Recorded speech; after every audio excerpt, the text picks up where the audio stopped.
All right, how's it going, chat? It's been a while. It has been a while. Here, let me say hello to everybody. I got a whole bunch of people in the chat. We got James, Emily, CJ, got Project Canvas. I saw the painting by that guy. Ambrose and Anna, Allie, Victoria. Oh, before we get into it, I got a whole bunch of stuff to talk about today, but before we get into it, I want to thank Wall for becoming a member, Jordan for a little dono before the stream, $10 dono. Appreciate that. Definitely selfless guys. They don't even want the stream notification. They just want to send it. So I will call you out specifically. What is going on, everyone? It has been a few weeks since I've streamed. And I haven't put out too many videos either, so I'm surprised you guys haven't forgot about me. But we got a whole lot of cool stuff to get to today, and there is just a whole bunch of stuff I want to talk about too before we get to the critiques. And we do have 72 paintings, I think. There's 72 submissions for the challenge. It's gonna be a lot. I'm probably do about 3 hours to critique or so. That's kind of always my goal. After that, I feel like everyone gets kind of burned out, including myself. So, you know, I'll do the best I can. We'll get through kind of all the tiers in the way that I've grouped them together, because there's, you know, just because I don't critique you, if I'm critiquing the person next to you, then, you know, there's probably it's gonna be the same thing for the both of you, or something, you know, something very similar. Just got off shower for this.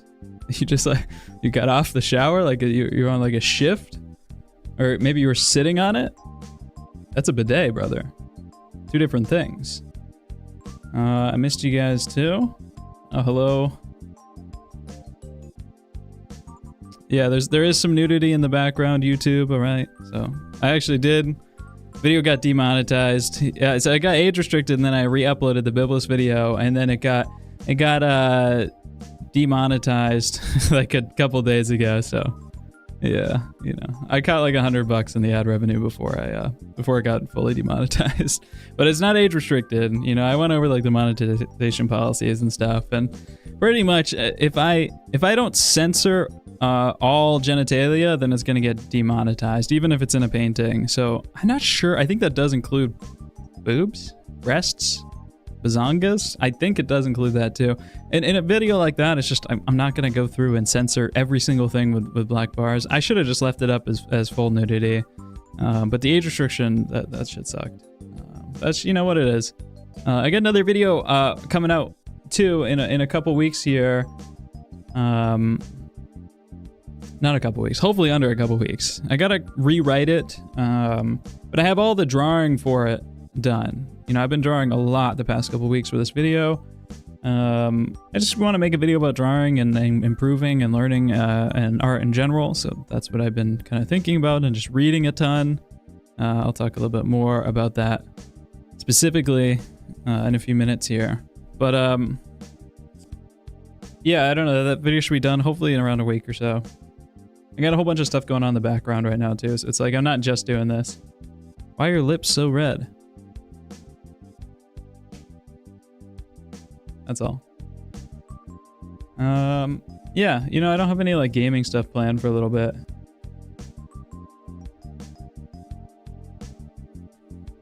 All right, so we got a whole ton of paintings, so I should probably keep it moving here. Oh, big announcement.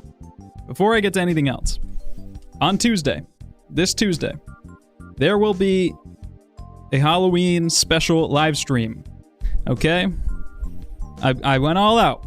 I went way too hard, to be honest, on the costume. I'm not even gonna lie.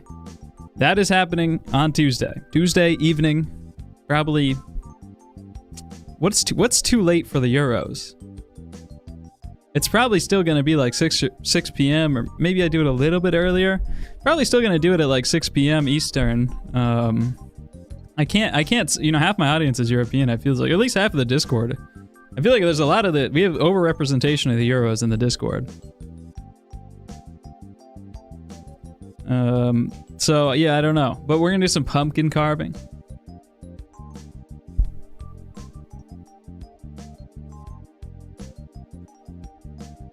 Jake, are you gonna yap for 30 minutes before we do something? Probably more, because I have like A very long list of things I want to do. But so I should keep moving.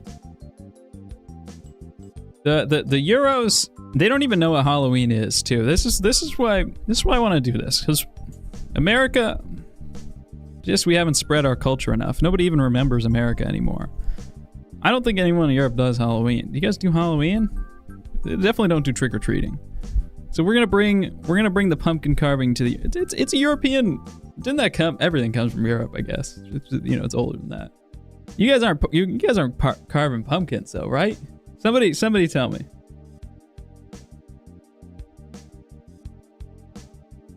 Real God, it's not getting unbanned. If I had banned you, if I banned or perma-muted you in the Discord, and you are or were a minor, you're staying probably that forever. I don't do the reconsiderations. If you're a minor, you're in the Discord, you say some weird shit, talking is a privilege, you get it removed, no reconsiderations. Oh, they carve pumpkins. Some of them do.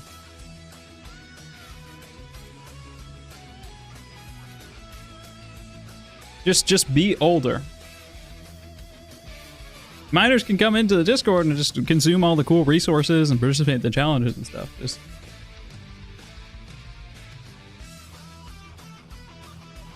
The glove is for digital art. It just reduces the friction on the screen because your hand will like drag on it a bunch. But I don't use them for traditional art.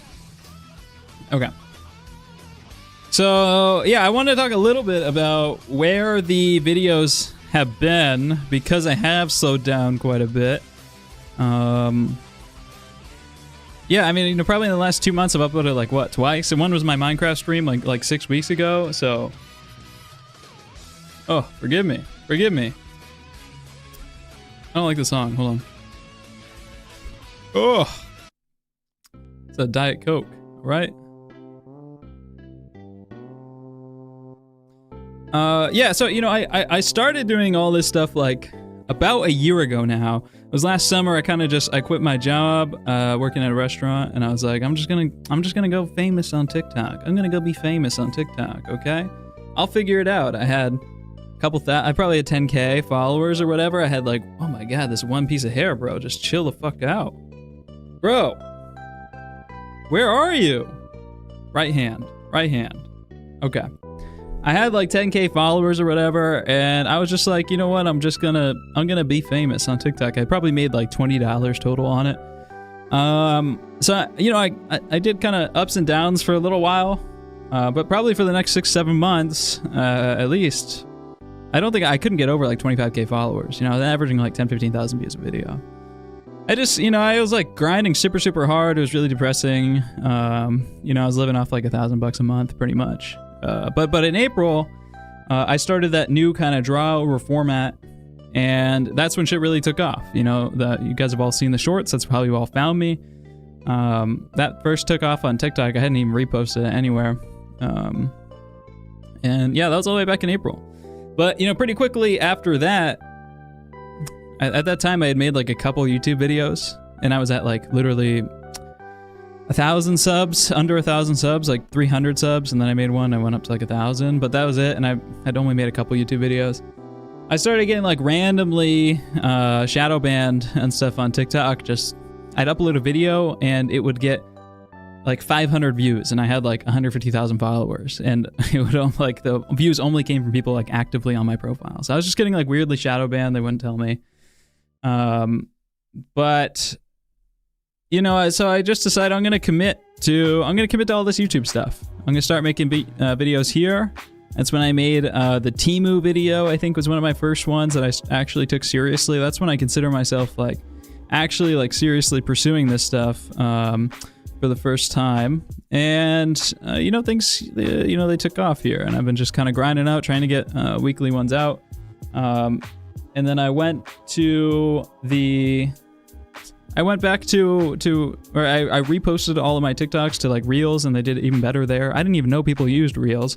Now I don't even use TikTok. I actually just like Reels. It's just funnier than TikTok. TikTok's just like full of ads now. So yeah, I reposted there, and things had gone crazy. I probably in the past in the first like 3 or 4 months, from like April to now, I've gained like 1 million total followers across all my social medias. Just pretty crazy, you know. Like my goal was just kind of just like keep go, hit the weekly uploads, do as much as I can. But you know, I think I was kind of, you know, I was looking at like the trajectory that I saw myself on, you know, and I realized that, yeah, I just didn't like where I wanted to go. You know, I think if you go up faster, you know, you kind of fall, you know, you fall faster too. The higher you go up, the harder you fall.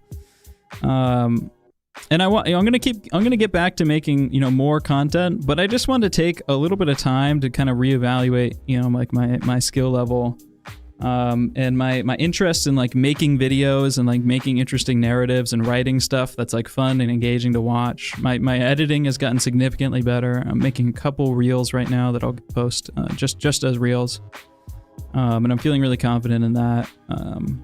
And yeah, you know, I've just taken a lot of time here to write, and also I was really feeling my drawing skills were seriously atrophying. You know, I was forgetting some like proportional charts, and I was forgetting some, you know, I don't know, I was just making stupid and sloppy mistakes, and I was like really realizing that like I spend, you know, 80 hours a week, you know, working on content or whatever, and actually haven't had any time to just practice drawing.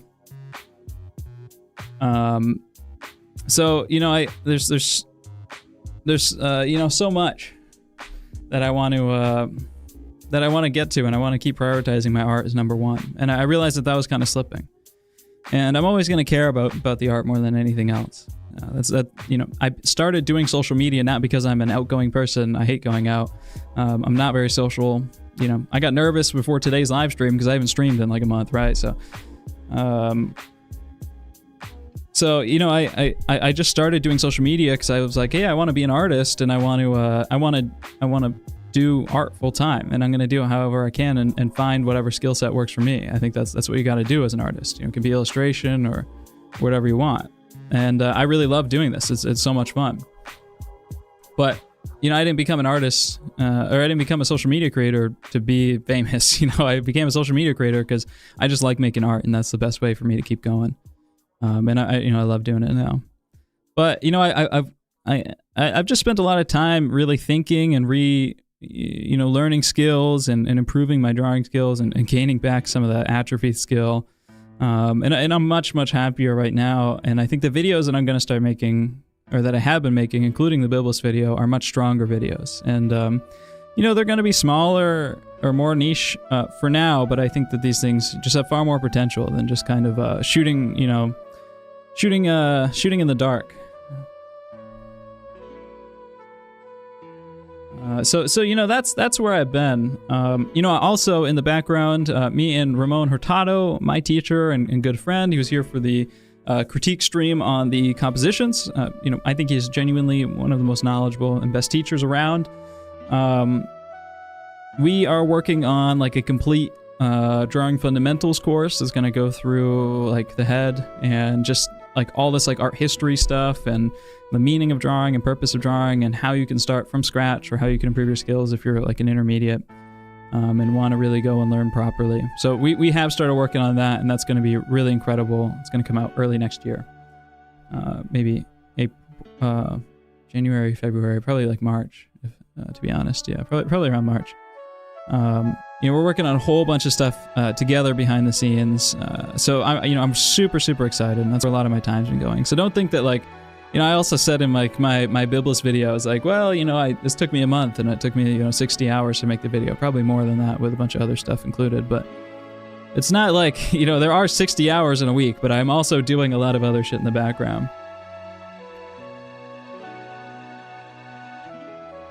I learned from Ramon online. I've never met Ramon in person, but we talk all the time. Very close. Let me see if there's any.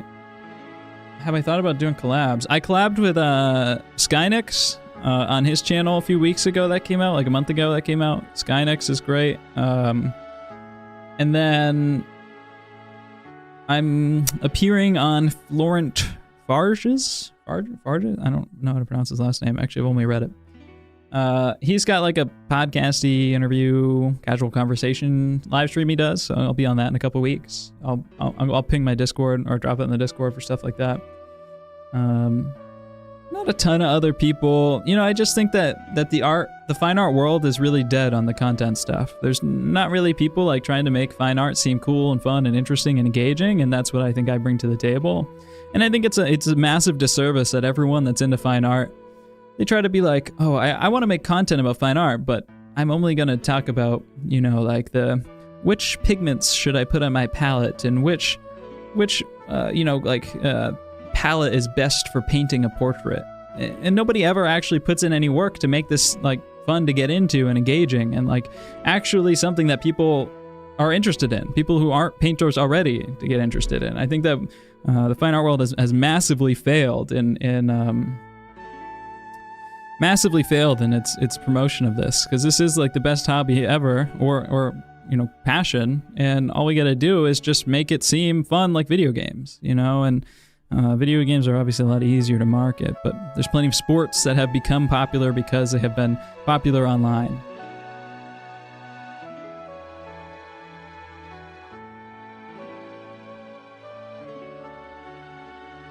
So I just think that, like, yeah, I think that all the artists online are just, I think they're, especially the fine art world, it does a massive disservice to fine art, and everyone loves to complain that, you know, fine art is dying or that nobody cares about this stuff, but, you know, nobody puts any work in to actually make this survive, to show everyone why this is something interesting. They think that they can just be interesting off of the merits itself, but that's very shallow and silly. So that really frustrates me, actually. So yeah, I don't know. Thank you guys for being patient with me while I kind of work on a lot of stuff in the background. I think that I'm shooting for a big 2025. You know, that we're doing long-term plans. You know, I'm here for the long run, and I want to actually make a big impact here, not just burn out super quick. Having trouble joining the Discord server over 18. You can't join on iOS because iOS disables it, so you have to join it on your desktop, and then you can enable a setting. There's also another setting in the family center settings of Discord. You got to go around. Also, make sure your email is verified. I don't know why Discord doesn't have specific error codes for these things. There's many different reasons why, but none of them are to do with me. The Discord link works fine. Just make sure all those criteria are met. Yeah, you know, a lot of people have been asking about the dark fantasy thing. I haven't touched it since the video, but I will be getting back to it in the next month or so. It is something that I am going to finish. And this is something I'm going to talk about in the next video is, you know, I've, again, feeling like a little bit of the atrophy, but also I just have been, you know, I lost, you know, been spiraling in my confidence and my ability and my knowledge, and, you know, I just needed some time to actually think about like my technical know-how and skill and to improve some stuff. And I'm getting back there. You know, I'm getting back there. I'm always a student to this stuff. I'm really hardly. Some of you guys mog me in my Discord on the regular. Okay, so there's another thing that I want to talk about here before we go into the critiques. This one directly pertains to the critiques. And this is just a discussion that kind of was happening on my Discord. And it's just been something that's been, you know, personally frustrating for me to see. It's been personally frustrating for me to see. Because this is another thing that I think is a huge disservice, like I just mentioned, is people don't try to, you know, give anyone reason to become an artist. But people also, I think... How do I put this? I have some notes here I'm looking at, but I think people also don't really set up drawing or what is drawing with any sort of purpose or meaning. And so a lot of times, you know, maybe you want to get into drawing and you go and you search for these tutorials and you find a lot of tutorials on like the technical know-how, you know, maybe Proko's videos on how to construct, you know, an arm or to draw a gesture or anything like that. But nobody ever tries to tie these threads together with like a central source or a philosophy or a meaning of the reason why we do these things. And I think it leads to a lot of confusion as to how to approach these big picture ideas in drawing. So maybe you can go and find the technical bits. Actually, probably more than anything else nowadays, you can find specific guides on how to draw certain things. And actually, if you go back and you read the history, you read 19th century sources on this stuff, you don't find any books ever hardly on like, here's how to construct a head in the Loomis method, or like, here's how you construct a nose, and here's a planar breakdown, and here's all the forms, and here's all the anatomy laid out, and you want to go this step, then this step, then this step, and here's how you take measurements. Like, those books are very, very rare to find. And it's not because they didn't know, they're actually quite good at this stuff. There's a reason why they didn't teach this stuff. And that's because I think that they taught drawing, these little individual technical pieces, they were things that came to people as they studied through like a bigger picture idea. So the way that people thought about drawing was the central thesis. This is the most important thing, was to have a strong philosophy and understanding of how to look at the world, how to use a basic set of tools to study real life. And that gives you all of those little technical pieces of information naturally as you go. Nowadays, people really want to find those technical pieces of information, and they learn that stuff first, and then they have a super hard time cramming it into, what they want to draw after the fact. And that's like a massive failure. And it's very hard to do this. It's very hard to do this stuff. Not true. New Masters Academy does this. I think New Masters Academy has some great courses, but my frustration with that is that actually they don't thread the stuff together. There's so much overwhelming choice on there now that it's a lot harder to find like a common thread. And they do a nice thing with like the tracks, and you learn this and this and this and this. I think there's some good stuff on there. I love Glenn Villepeu. I love Steve Houston. But I do think that there is like a little bit too much choice, and some of the stuff isn't exactly how I would do it. But I think it's one of the better sources you're going to learn online. But I don't think anyone, they probably come the closest. If you're just looking like at YouTube videos and stuff like that, you're not going to ever find anything like that. Super difficult, at least, from my experience. Drawing and painting from imagination is underrated. Yeah, and also, yeah, that stuff is a lot more approachable and easier if you have like, again, like these building blocks of like how you want to look at the world and how you analyze information.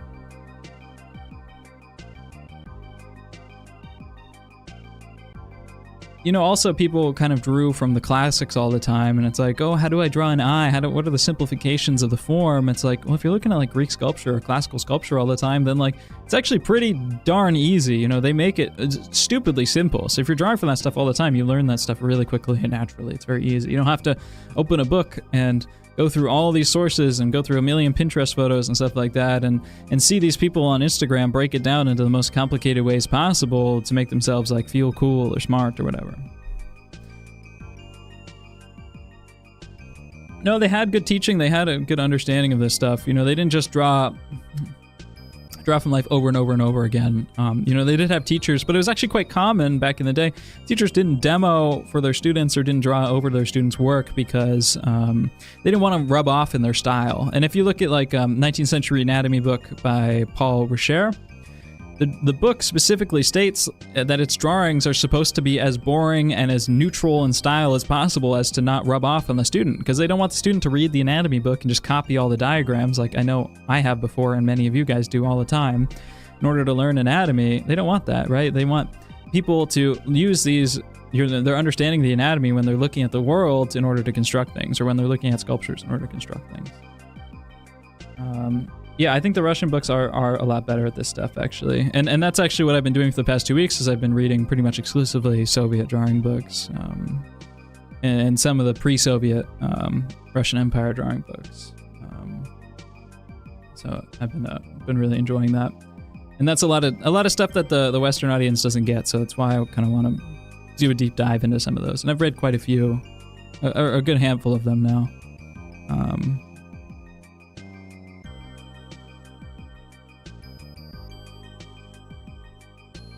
Yeah, I'm gonna get to another point. I just want to read chat for a second.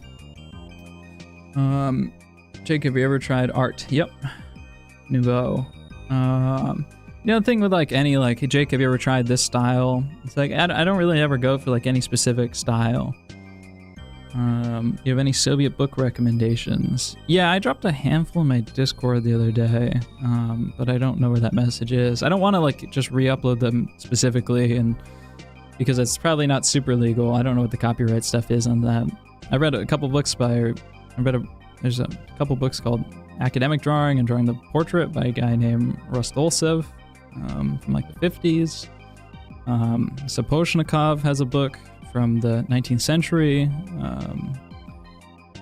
but I don't know exactly how to direct you to those resources. Discord link is in the bio. Okay.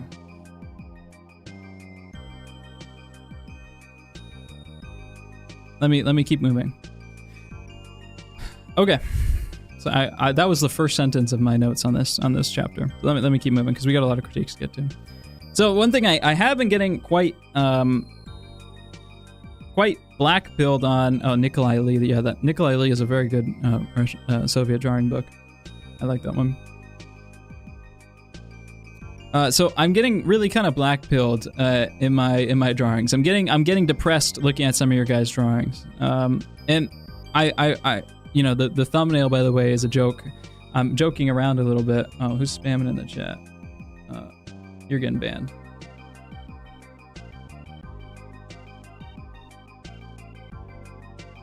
That's a perma.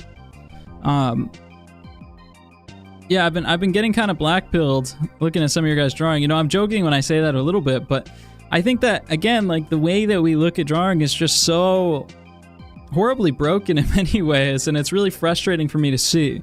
So one thing that specifically frustrates me is anytime I see somebody's good digital painting now, I feel like I have to do some sort of internet detective deep dive sleuth in order to figure out if they actually know anything about drawing or not, or if they have any like decent drawing skills at all. If I see one of your guys post a good drawing, I'm clicking on all your social media links, I'm looking at how quickly you got good, I'm looking at your past drawings, I'm looking for any traditional work, I'm looking for your sketches, I'm trying to see if you actually understand what you're doing at all, or if you've just directly traced or liquefied the hell out of a drawing until it looked, you know, perfect, and color picked all the colors off of it. You know, and I think there's so many tools on these digital programs that it's really kind of it's not a bad thing to have all of these tools, and people do amazing things with them. There's certainly nothing wrong inherently with digital. It's just a medium like pencil or pen or anything like that else. But the problem is when I boot up digital, I have 500 buttons on every side of my screen, and I can do anything I want. And anything I want normally means just cheating a lot, and it's really frustrating. Or there's a lot of temptation to cheat.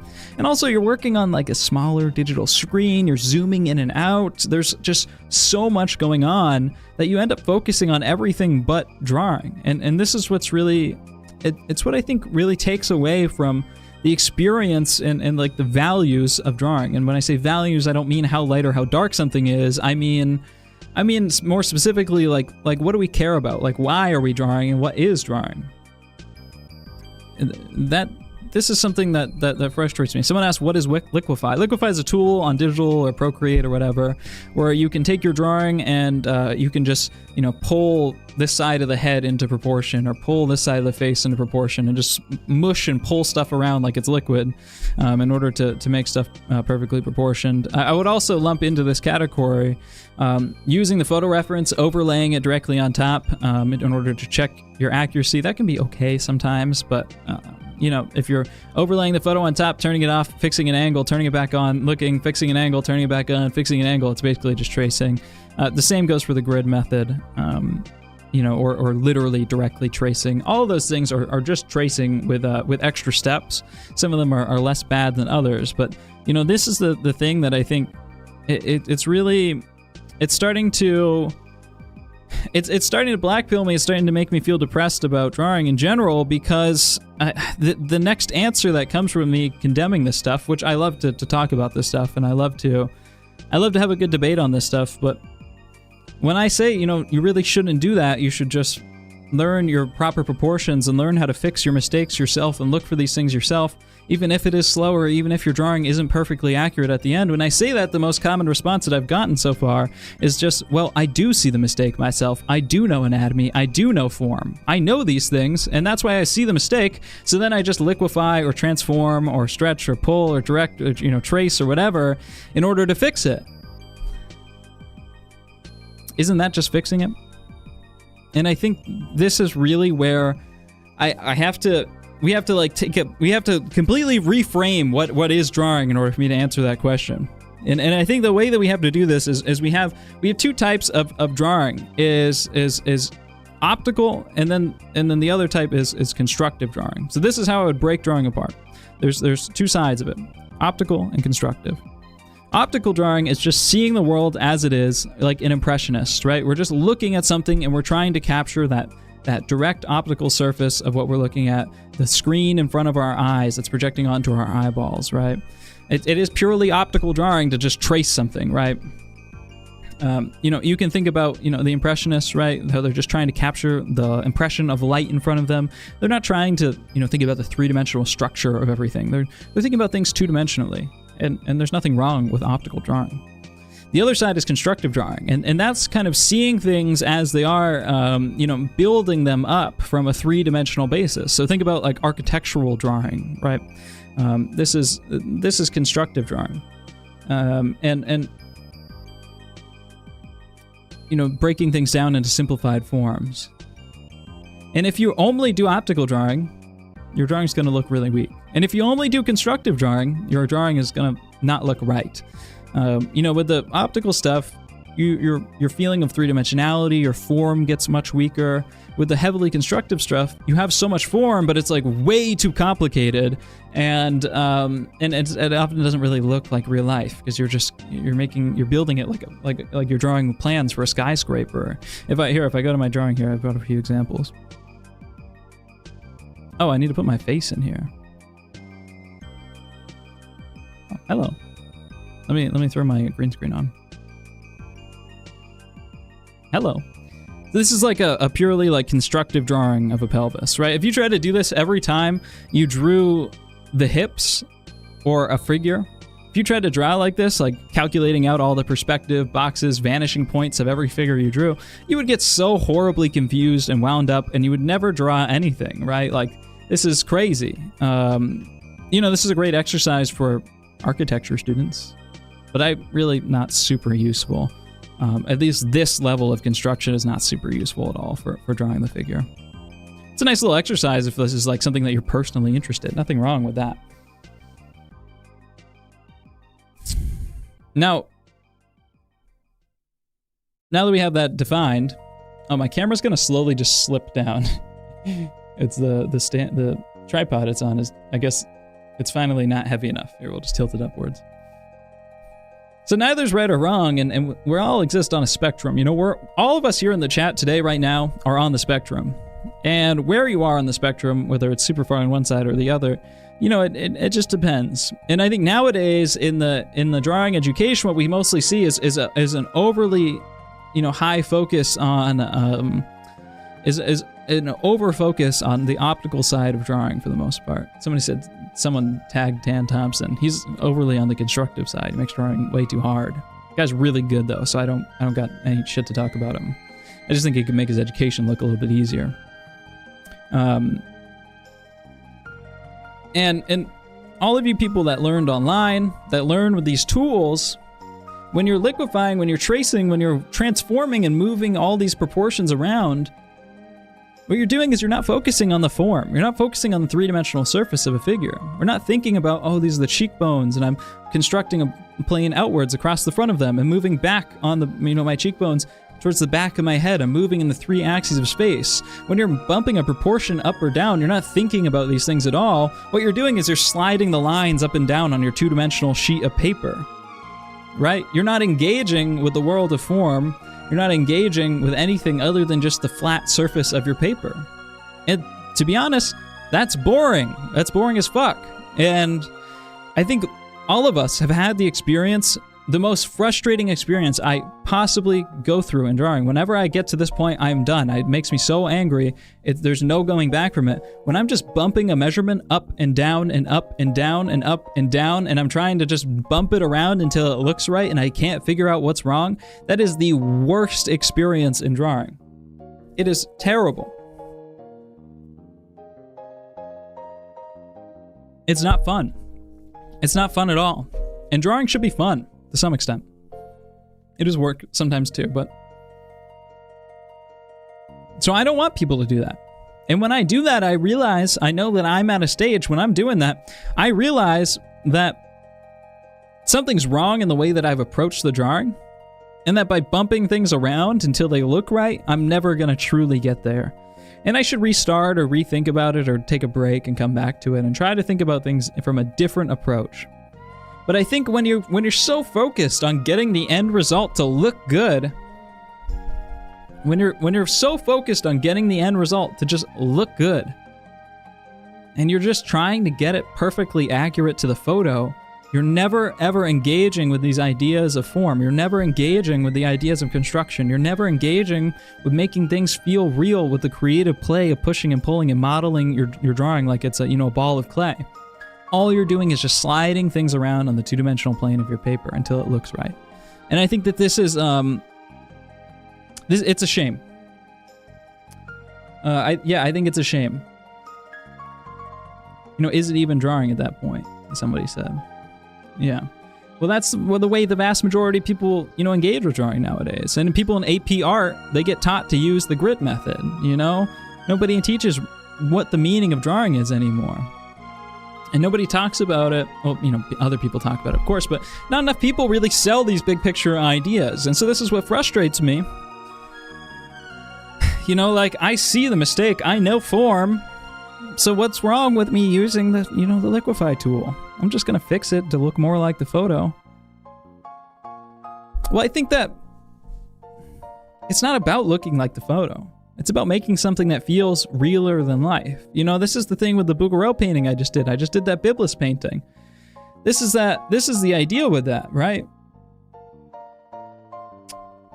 A lot of people have commented on that video. Not a lot, but I especially dislike the ones that do, so they stand out to me more. That Bouguereau used camera obscura, which is an old school projection technique where you take a tiny little dot and you can basically project an image onto a surface. Or camera lucida. There's two of them.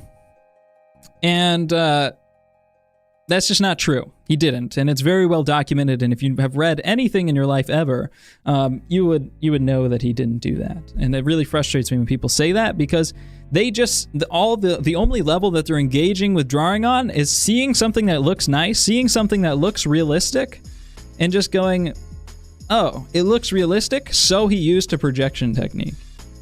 These people don't even understand at a fundamental basis what drawing is, what the purpose of drawing is, what the experience and the fun of drawing is, and they're just immediately boiling down anything they can't understand to the most, realistic technique they know, which is the, projecting things. And that's really frustrating to me. And it's also a little bit of is ego-driven. You want your drawing to look good. You want your drawing to look good, right? So what you do is you, you liquefy or you bump it around until it looks like the photo. That way it can look good, so everyone else doesn't think you're bad at drawing. Well, guess what? Maybe other people don't notice it, but I'm looking right through it, and I got the tinfoil hat out for all of you today. Everyone that submitted a drawing. I'm ready to look at you for tracing. We're gonna be looking at all of you. And I actually didn't see anything that raised an immediate red flag. Actually, at all. I think everyone did a really great job. Last critique, there was a guy who I very quickly spotted as tracing. And it's very easy for me to see. And if somebody who is more experienced with form or understands constructive drawing ideas, it's very easy to see when somebody is tracing or whatever. Very easy to see. Because you can tell that they're just doing things without understanding them. And also, it's just, why are you even doing it, man? You're just being a printer. That's not what we are.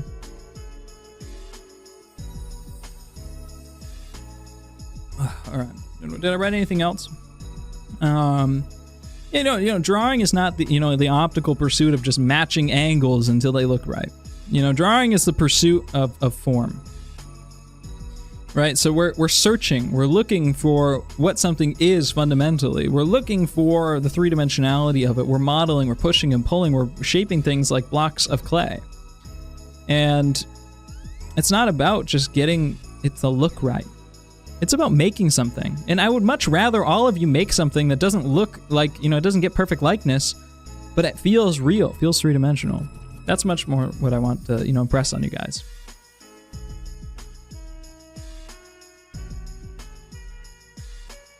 Oh, there's painting mods in Minecraft. That's cool. All right, let me read the chat a little bit because I just went off for a second. I'm happy to talk with dissenters. There is a lot of constructive drawing approach on YouTube because this is the main approach that it gets used in like the entertainment industry, because of course you have to be constructive to draw anything like stylized or anything like that. Proco is semi-constructive, although I think the Watt school is kind of weak in some areas. They are pretty decent about the constructive stuff and the rhythm stuff. I like a lot of the stuff. The Watt stuff is so interesting. They hit so many areas like so spot on. But I just think with the lighting and the way they map values, it just doesn't come out. It looks very stylized because they don't actually observe too much. They kind of have like a set of things that they use, have like styles that they use,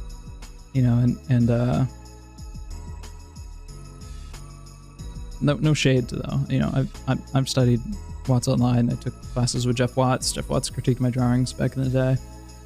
I just know, a lot of people that I studied with back then and knew and, did that stuff. They kind of hit like a really hard plateau. A lot of them quit. Most of them quit. Some of them are pretty darn good, but you just kind of hit a really hard plateau and you have to unlearn a lot of stuff because things haven't been built in like this grand idea like I'm talking about. And because of that, you just kind of hit a wall, and then you have to unlearn a bunch of shit to get past the wall, and it's just like, well, I don't want to put in all that work in a drawing. I got a day job or something like that. So it's a cautionary tale.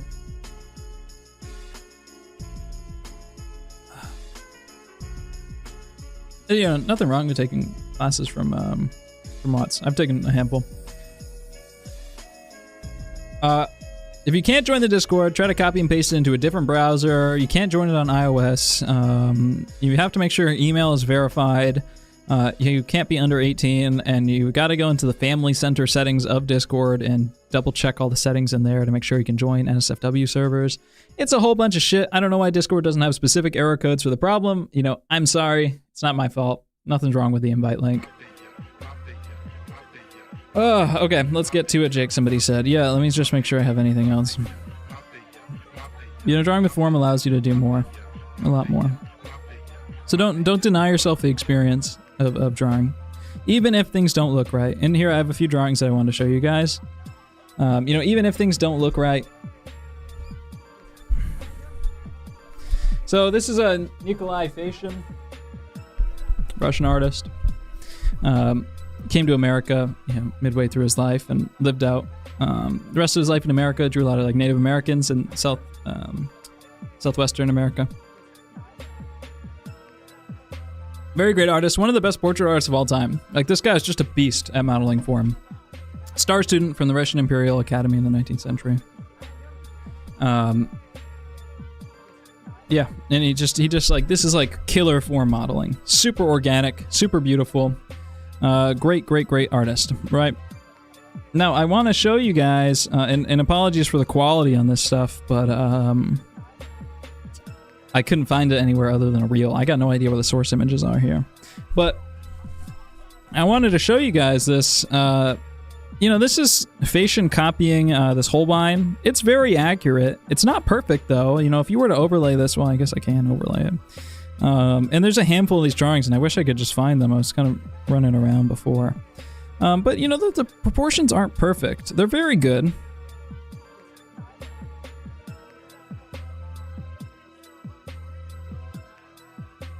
How accurate is he here? I didn't even try this. He's pretty damn accurate. It's not the best example. There's all sorts of art. I got a better one. Shh. We're gonna move on. He's pretty fucking good. I got better examples. All right. This is what really this drawing, French 19th century academic drawing, is what really changed a lot of the way that I've been thinking about drawing over the past few weeks and trying to improve a lot of these skills.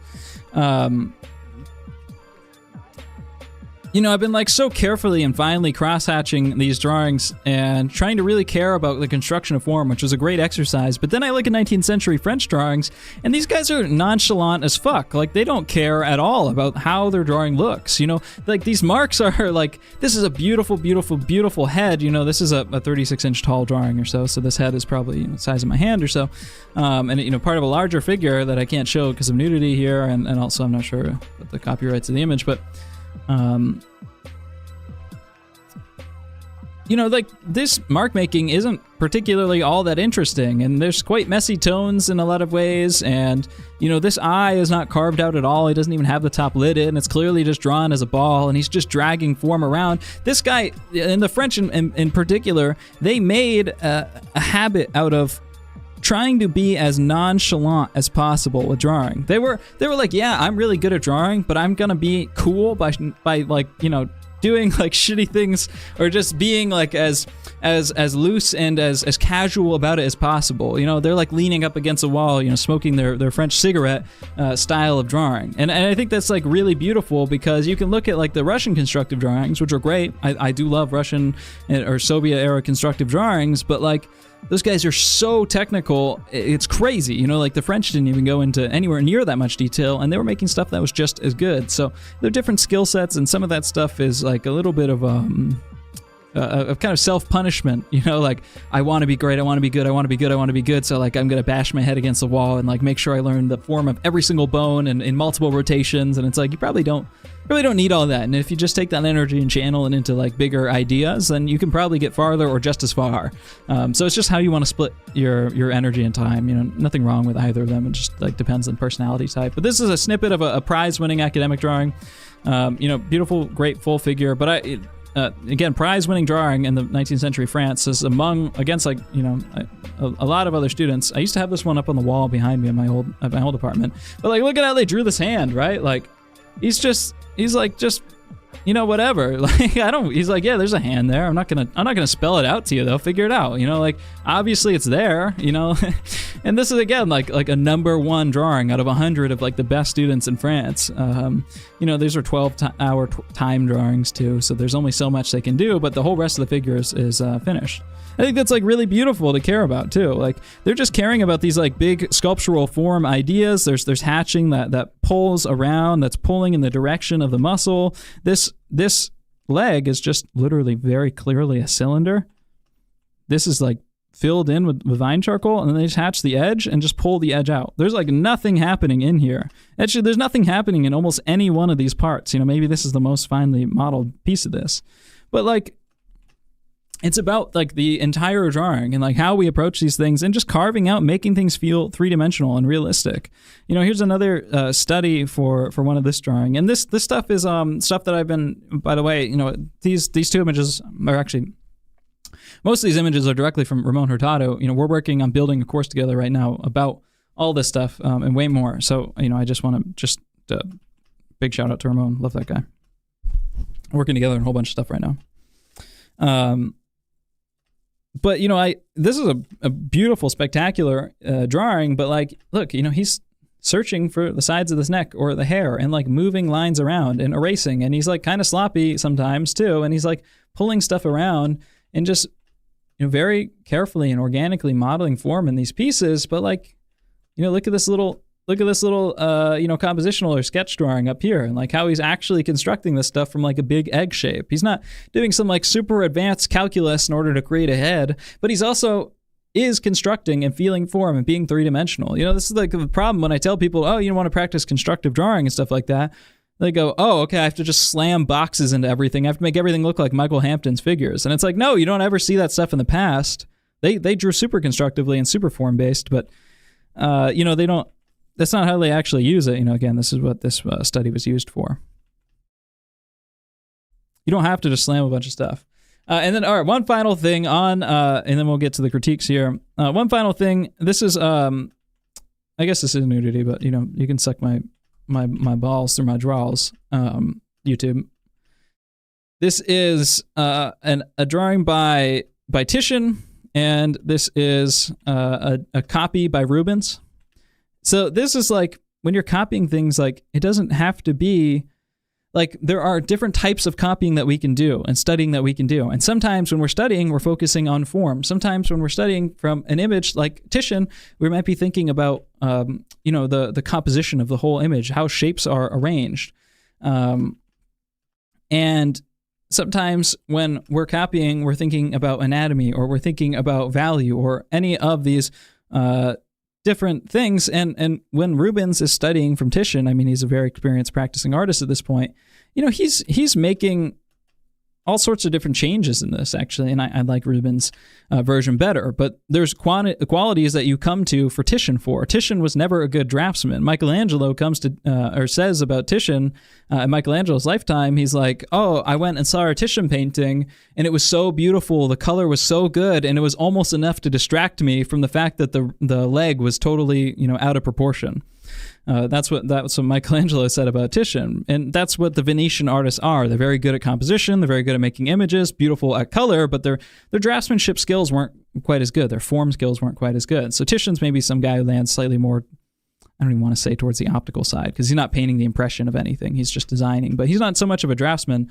Rubens is a serious draftsman. He's really into that, much more into the anatomy, into the form, into the proportion, into those really dynamic figures. So Rubens, he is taking some of these compositional elements, although I like how he improves the composition here, just different styles, so it's not directly better. I prefer the Rubens side more, but there's qualities that you want to take from the Titian in the color and maybe in some of the compositional ideas, and there's qualities you want to take from the Rubens. Again, I'm just trying to say that when we study something, it doesn't have to be a one-to-one copy, and that if you're just shifting around and liquefying a bunch of stuff to make it look perfectly like the photo, maybe, what was your goal? Like, what was your intention? Like, why are you drawing? Are you just drawing to make something to impress somebody? Or are you drawing to, like, learn something or to improve or to actually find, to find something that you care about? Okay, let's get to the critiques. Oh, where'd my music go? Yeah, I'm still watching YouTube. 3-6 Mafia, Mystic Styles. I need some killer hype music.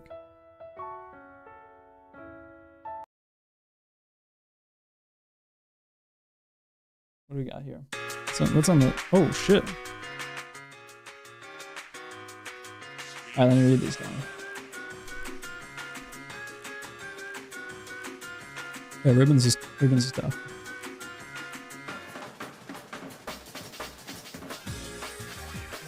All right, let's get going, guys. Let me show you my drawing first. I made a handful of drawings. I'm dealing with these same issues that you guys are. Here, let me grab it.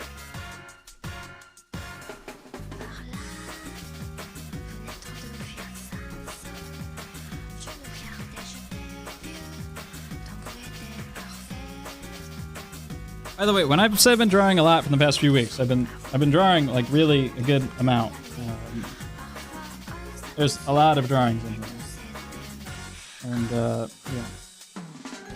some of this stuff is like basic, constructive, Loomis stuff. Some of it's more advanced planar head stuff. But that stuff is for the video coming up. So. All right, so you guys know the deal. Every 2 weeks we do a new challenge in my Discord. We're gonna redo that. Every 2 weeks we do a new challenge in my Discord. This week we did some 19th century photos. It was photo reference from the 19th century. The reason for that is because these older photos, they have a lot of the qualities of great French paintings from the time. There's really nice, beautiful arrangement of light and dark. There's a nice focus on pose and composition. It's stuff that you don't find in modern photography. That's why I chose these. They're extremely, extremely hard, So this is my drawing here. This is one that I did in 6B graphite. I think I only used 6B graphite, paper stump. If you want to see the full photo, you guys can go to my Discord or something. Maybe I'll post it on my Instagram. I also did, this is my second drawing. So I started another one with just 2B graphite, And all week I've just been hatching and doing form studies. You know, here's a little Apollo head I was working on. All week I've been doing hatching and form studies and exploring anatomy, and so I came to this drawing like really geared up to do some serious form studies, and then I realized that I chose like the most delicate, softest, French photo of all time, and it's not really all that great for just doing hatched form studies. You know, this is a drawing, or this photo reference demands a play of like light and dark and overall form and composition and arrangement of these big ideas like the French stuff, and like finally hatching out everything doesn't really help that much. So I did like finally hatch the shit out of this drawing, and then I was like, I just don't like it, and I'm not making any progress, and it's just, I ditched it, and that's when I went on to make the next one. So, there's always failures, and there's things you can learn, and you want to think about like what you can gain from each study that you do. It's not just making it look perfect or trying to impress somebody. Now, we had 72 submissions for this. Some of you guys submitting like up to 5 minutes before the stream. I got in as many as I can. I'm not going to be able to get to every single person. I've divided them very roughly into 3 tiers here. I had the digital people submit some time lapses and stuff just so I could check out some of their process. I might check out some of your guys' processes. I'm not calling anyone out for tracing or anything today. I don't think, not super directly at least. But the tiers here are, this upper tier is, some of these, by the way, are maybe significantly more developed than others on here. And there's a lot of variance within these tiers. So if you are frustrated that you are somewhere, then, don't just get over it. Okay, it's fine. It's not a big deal. I'm not trying to make fun of anyone or anything like that. And I really thank everybody for submitting their drawings. I just want to share with you guys what is important to this stuff. Here, let me turn on the music a little bit. So in this upper tier, what I wanted to show was kind of the big issues in how we approach drawing. So some of these have like really nice finer rendering and grouping of values. This one has great grouping of values and rendering, but there are bigger ideas in how we approach some of these drawings. Other ones have, like going off the side of the paper. To me, there is a hierarchy of ideas. Let me get back to that in just a second. And I'll explain how these ideas have to be treated. This middle tier, which is where most everyone was, these have better proportions, better approaches in how we handle these things, but still some proportional issues or mostly value issues. Thinking, just big picture thinking that I wanted to go over in this group. And then this upper list of artworks, I felt like had really strong proportion, had pretty decent grouping of values and stuff, but just some minor things that I want to adjust. Some really, really nice submissions across the board. And I really appreciate everyone sticking their artwork out there, especially those of you guys who are beginners, because there's not a whole lot of beginners in this list. There's like a couple people in this total that I would say are like total beginners. So there is like 500 of you guys in the Discord who are too scared to submit anything, or maybe most of you guys are just super lazy and don't draw enough. Either way, you should submit stuff, because I know it's scary, but a lot of these guys in here are doing weird digital tricks and cheating and moving shit around, and you're out there Sigma male making the best drawings that you can on a piece of paper, and maybe they totally suck, but it's great to share them and to improve, and it encourages other people out there to share bad drawings too, because I want you guys to share bad drawings. I make bad drawings all the time. Just the only thing that changes is your standards and your perspective on these things, but you're always making bad drawings to yourself. So, you're never going to just get over that by getting good.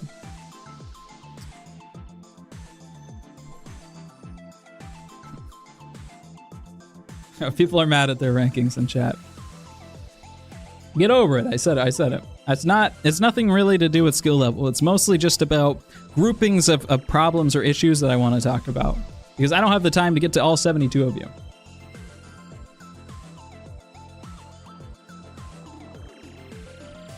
Also, you can just submit stuff to the challenge gallery and it doesn't get critiqued. So whenever I do critiques, it's a separate channel to send stuff to, because if you don't want critiques, you never get any in my Discord, because it's really annoying to have people jumping down your throat with critiques you didn't ask for. And most of the people that jump down people's throat with critiques they didn't ask for don't even know what they're talking about. So I want to make sure that's something that doesn't happen in my Discord.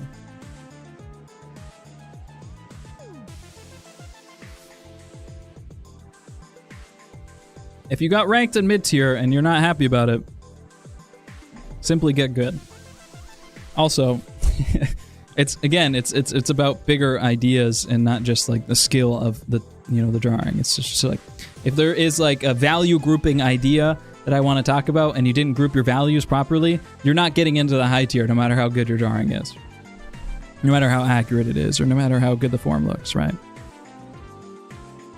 And that's why, like, there are some drawings in here that are very beginner, and there's some drawings that are like pretty decent. But if you didn't get the composition right, or you didn't set up your drawing right, then you're not getting into the mid tier. Hey, thanks Ed for becoming a member. Appreciate you guys becoming members. Helps when my channel's just demonetized. There are some drawing basic tutorials for the members that are going up. Or that are already up on the members page, and also the uncensored version of the Biblis video if you guys want to watch that. It also it gives me money, and that's really nice, so I appreciate you all for that. Certainly, when I don't upload and when I just do community stuff and don't upload and work on my drawing skills, I don't really make that much money, so I'm doing all right though. Okay, now before we get to anything, one of you guys needs to learn how to crop a screenshot.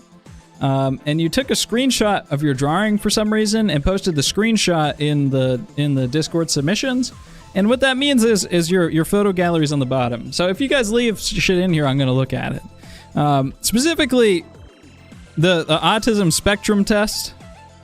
I don't even see a dot on here. Oh, it's not a dot, it's a bar. I was gonna say you're off the charts because you don't even have a dot on here, but never mind. You're just off the charts in a few areas. I don't know what the categories are here. Some sort of vampire-looking man. And then this is one of those memes that's like, type yes to affirm your new femboy Discord kitten girlfriend on Insta Reels. This one, it's so pixelated, but it says affirm yes to have your balls blown up by the space shuttle. I can't even read this part. Send this to your crush to affirm. What the fuck is in your guys' camera roll? The autism spectrum test, the ball blowing up. Am I your crush? Is that how you were sending it to me? Well, your balls are gone, buddy. Here's your communication score test. Pretty good communication. Got some process shots. Feeling a little cozy in the blankets. This is just a picture of this is a screenshot of a meme. Dude, you just gotta crop. When you take the screenshot, a little thing pops up on the bottom and you can hit the crop right away. At least on Android. You're on iPhone. And you can just crop it right away. It's like, there's no reason. This is somebody else's drawing in here, I'm pretty sure. Maybe that's a reference photo. I just wanted to send that one. That one goes to you. I think that's Jordan, who actually donated for the stream. So, you're welcome for crushing your balls, buddy. All right, 3:04. Only an hour of yapping this time.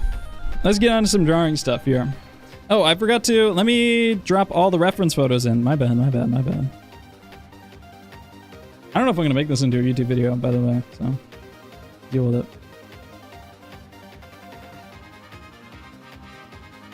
Oh, Smash Bros music.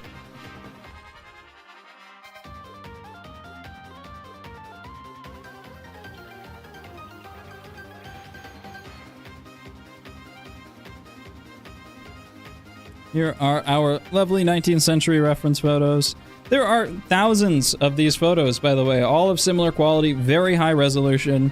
They are in the challenge thread if you guys want to go explore those archives. They're from the French archives. So I just chose a couple. But there are literally thousands from all different types of models. Some are full figure, some are, all sorts of different shit. So check those out.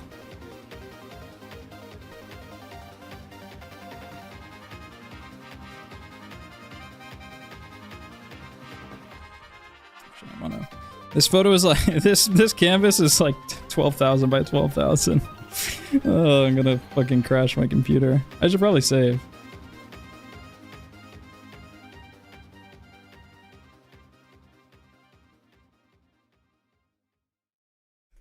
We're still not done saving, huh? Okay. Alright, let's look at the chat real quick. To be mid is to be free. That is so true. Some of you guys are crying and I haven't even gotten to your critique yet. Alright. Let's go through the bottom tier. Grab my layer here. I'm going to try to keep track. I have 84 layers currently, but we're going to try to keep track of this. Oh, sorry. Some of you guys are getting blocked from joining the server since so many of you are coming in. Okay, it's just sending captchas. Okay, I should have turned that off. Okay, we're good. All right, so mainly the types of things that I want to address in the things that I want to address in this tier of drawings is mostly the way that we approach drawings and set things up. So a lot of these are great. They look really good. There's a few people that I put their name next to because they submitted a video that I thought might be good to look at. And there's lots of great drawings in here. The main things that I want to critique in these is the composition. It's the placement of features. Some of the construction stuff. A lot of people in this tier, I'm noticing, are working really small, like this big. If you're doing a full figure and you're going to spend more than 30 minutes on something, you really do have to increase the size because it's like increasing the file size on a digital drawing. So it just gives you more room to work inside of. I want to go to the next song. It gives you. I want to go back to the video game music. It gives you more room to work inside of, right? It's just more resolution, more pixels on your surface. So if your head is only this big on your piece of paper, how are you going to actually, work on any of these details? And if you're only working that small, not doing larger studies, then it's a lot harder to actually learn these things. Now, if you make the proper size for like a head drawing, if you really want to study just a head, is really kind of 3/4 life size. So that's about the size of your palm spread out on a piece of paper. And some of you guys are gonna have bigger or smaller hands than me. This is I think an 11 by 14 notebook. So a little bit smaller than life size is good, right? Like that's really the optimal size for actually getting into any detail, because the difference between being right and wrong on a small drawing is like 1/2 millimeter, and you can't possibly correct that. So I want a lot of you guys to just try drawing bigger. This one looks like a good size. Some of these are itty bitty. Well, I guess this is a decent size. Let me choose some. So there's a few in here that I really want to correct compositional ideas on. So we're running the back of the head off of the side of paper in here. This is a big problem. So if you have gotten to the point in your drawing where you are rendering, you need to make sure that the whole thing is on the piece of paper, right? There is a way that we approach these ideas. So this is what I call the hierarchy of ideas. Thank you to Omerto for the 5. Appreciate all of you. So this is the hierarchy of ideas. And I think we have to think about these things in order. So at the bottom of this hierarchy, the most fundamental and important is dyslexia. Nope. Boom. The most fundamental and important thing is to get over your dyslexia. And then it is the abstract, right? So it is how we choose to arrange the shapes in our canvas. Like Devin said in the critique, if this is our canvas, if this is our frame on the wall, is this shape like an interesting piece of like modern art? I like that analogy by Devin. So the way that we arrange these things within the frame, good. You know, like a drawing that has the most beautiful head ever inside of this piece of paper, but the head is like this, can never be good because it's just not pleasing to look at. It should be roughly centered on the page. We should have the whole thing. It's not clipping off of the edge. This is the most important thing, and this is what everyone forgets and skips. So when you run the head off the back of the paper, you should have never gotten to this stage where you're filling in shadows and rendering and working on these tiny pieces of hair, because we've forgotten the most important thing at the bottom. Now, above the abstract is the idea of form. So form is the three-dimensionality of objects. We just talked about that for a long time, so I won't get too much in detail of it, but it's actually making things feel, strong and constructed instead of just like a picture, instead of just copying. On top of that is value. That's our lights and our darks. So really, if your form is failing, if everything is flat and your proportions are terrible, no matter how beautifully you render, or how, no matter how beautifully you render, if your construction proportions are all over the place, it's not going to look good. And also, if your composition is wrong, then it doesn't matter how nice all this stuff is, but it's not going to fit on the page, or it's going to be really displeasing to look at. On top of that is color, which, it's technically included in the idea of light, but I like to just separate it out from value. You can really, if all these things make sense, you can really do whatever you want with color. So it's not something I'm going to focus on too much. And also, this reference photos don't really have color. Yeah, unless it's a intentional choice. But maybe sometimes your intentional choices are bad. I've certainly made some bad intentional choices. Let me get to the right. Here, let me just scroll through 80 layers real quick. Have I already lost the layer? Oh, no. Oh my god, I drew on the right layer. So when we're drawing, we just want to make sure that when we take our piece of paper and we set up the way that we approach this, it can be so simple. It can be whatever you want. So you can do it like this. And just make sure we have enough space for the back of that head. Oh, I got to put the hair on here. I'm 30 seconds into my drawing and I'm like, oh, it's not going to fit. Well, it's easy. You don't lose anything by erasing in this stage. Okay, I'm going to erase a little bit. I'm just going to make this a little bit smaller. That way the back of the head is over here. Well, I really should probably... This is kind of a tough angle. You want to make it as big as possible on the piece of paper, but you also want to make sure that the composition stays in check. What can be also helpful is just before you start drawing is to mark the top, the bottom, and the sides of the paper, of where you think that is. Just kind of look at the approximate length to width. And then you can think like, okay, well, if this is the side, then the back of my hair has to fit in here. And the farthest point forward is the hair right here. And then this is where the face is. And then this connects into here like this. And this goes up to here. And then actually the cranium has to fit in like this. Head's going to be a little bit smaller. And you can start out really loose. Like, you don't have to be super technical. Just because you're constructing, just because you're finding form, doesn't mean you have to be like this super hard ass. You can start out however loose you want. Just think about those big ideas first. Okay, now we got this fitting in the page nicely, approximately. Is this perfect? Is this right? Am I going to make adjustments? No, but it should fit inside the page well. Now I can move into finding some of these construction ideas, which I'll get to, proportion ideas. So just, make sure that we're not like totally running off the top of the paper, side of the paper, because this is a nice drawing. The fundamentals look good, or the values look good, especially. So there's a few like ones. I think that one looks nice. I'm trying to see any other big ideas before I get to, I think the rest of you guys pretty much just proportion stuff. Pretty much just proportion stuff. There's a huge, range of different skills in here.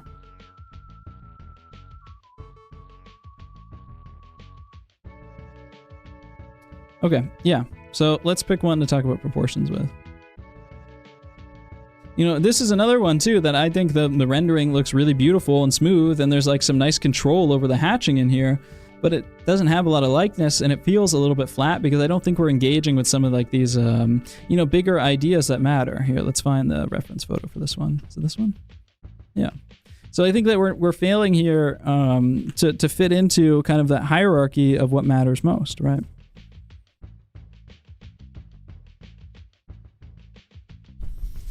So we have our piece of paper. And I'm going to assume that the piece of paper isn't, gigantic and you're only, taking up a small section of it. It's kind of hard to tell how big this is, but I'm going to assume it's actually pretty small. So probably could benefit from being a little bit bigger. But it seems like you're managing the materials and all that stuff well. So I don't need to promote too much of this stuff. So let's talk a little bit about proportion and form. Tilt to the head. Yeah, okay. So let's say we block in some of the head in here. Most important thing for all of you guys in this category, and for all you guys in the upper category too, is your center line. That's the controls the tilt of the head, the way the head is leaning and looking. Here, I want to bump it over just a little bit more, actually.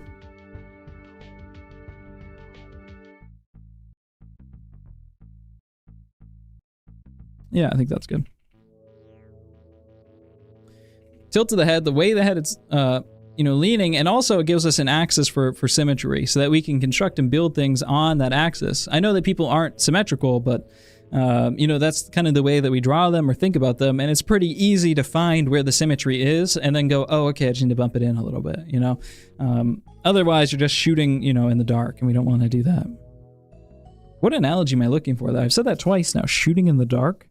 Shooting blanks? What are we shooting? There's definitely an analogy.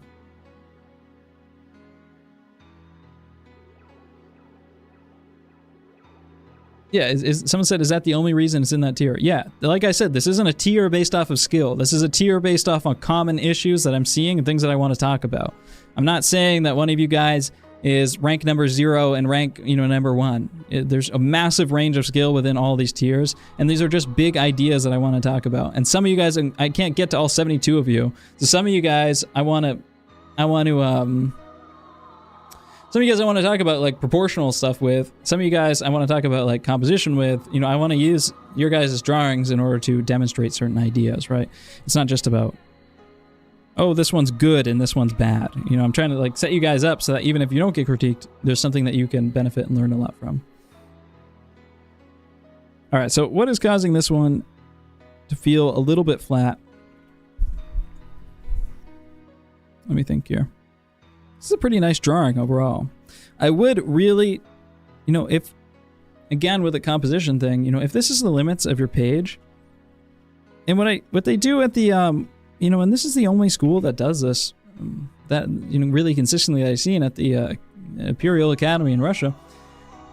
Before they start any sort of portrait sketch, they have a little sketch, this big, 2 inches by 3 inches off to the side. And again, they think about those big compositional ideas. So if this is our aspect ratio, maybe a little more square like this, they're like, okay, this is where the head's going to go into, and this is, the tilt of the head. Actually, it leans to the other side. Tilt of the head, and this comes down to the neck.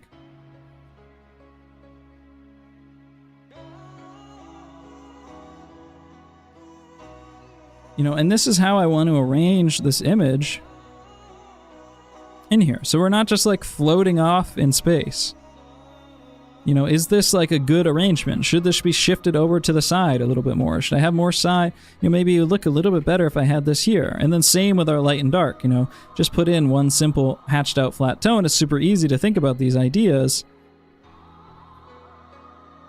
Does the scheme of values make sense? These are ideas that can be thought about, and they make our drawing experience so much easier, because now when I come to my piece of paper, it's like, oh, well, over here, that's going to be the top of my head, and this will be, where the bottom of my head is, and then this is going to come over to here, and then there's just going to, this shoulder's going to come over to here. I have like a really nice rough layout that I can use, and I immediately skip over, right into this step, and it's a much smoother process, and I know that my composition is going to look nice. So I make like a piece of art, and I'm getting used to like designing and making an image. We're not just like, how smoothly can I shade this? And I kind of baited you guys a little bit here with these photos because they are so ridiculously soft and smooth. It's super, super difficult to work from these. Finding form in these is tough. It's really tough. And if you try to find too much, it's not going to look very, strong. And I encountered that as well. That's a mistake that I made, and that's why I did too. Okay. So here is our general head shape. We want to construct this like the Loomis method.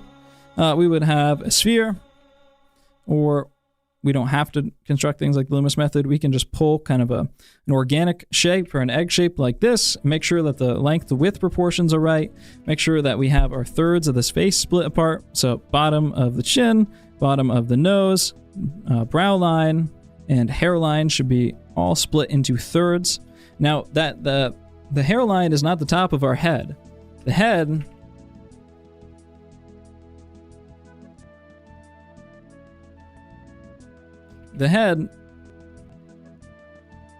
hairline, brow line, nose line, chin line, right? The head, 1/3, 1/3, 1/3. This is not the top of the head. The head keeps rising a little bit, and it's about like a third or a third of a third, basically, higher. It's not something you have to like super keep track of. The absolute peak of the head is a little bit behind the ear, generally. And then it comes down out to the back of the cranium. So just note that when you set up that Loomis method, if you set it up, it's a big mistake I see often.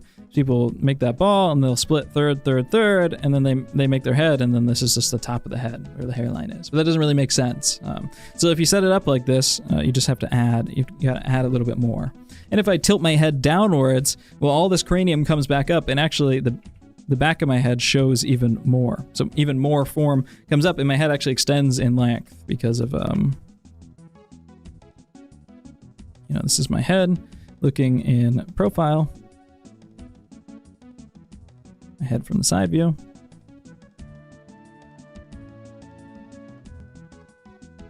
My head in side view. If I tilt my head, what happens is all this extra cranium in the back comes up.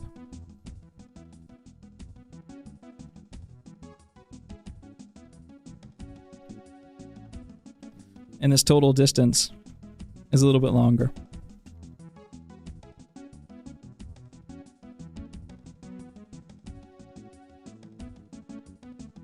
Keeping an eye on chat. Okay.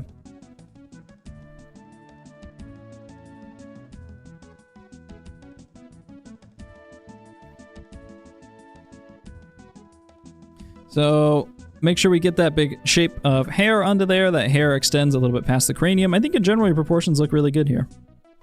There's probably just a little bit too much. I could have chosen someone who was a little bit weaker on the proportions. Probably a little bit too much focus on kind of like the super precise shading. So now that we have our center line, our general proportions laid in, things feel a little bit more solid. We want to get into the center line a little bit more, right? So this center line is right now just a flat thread. But if I took a flat thread and I just held it straight up, it would maybe graze the top of my forehead, and then it would split through the top of my nose, and it'd pierce through the top of my my mouth, and then it'd come out under my bottom lip, and then it maybe pierce into my chin a little bit. Like if I just took a completely straight line, I'd be stabbing through part of my face, or it would be sitting in front of it, right?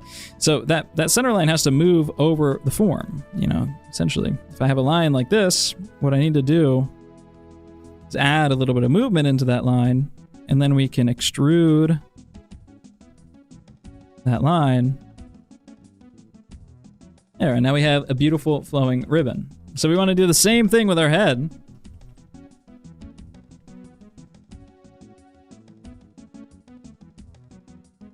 Our mouth pulls out a little bit. Our chin pulls out a little bit.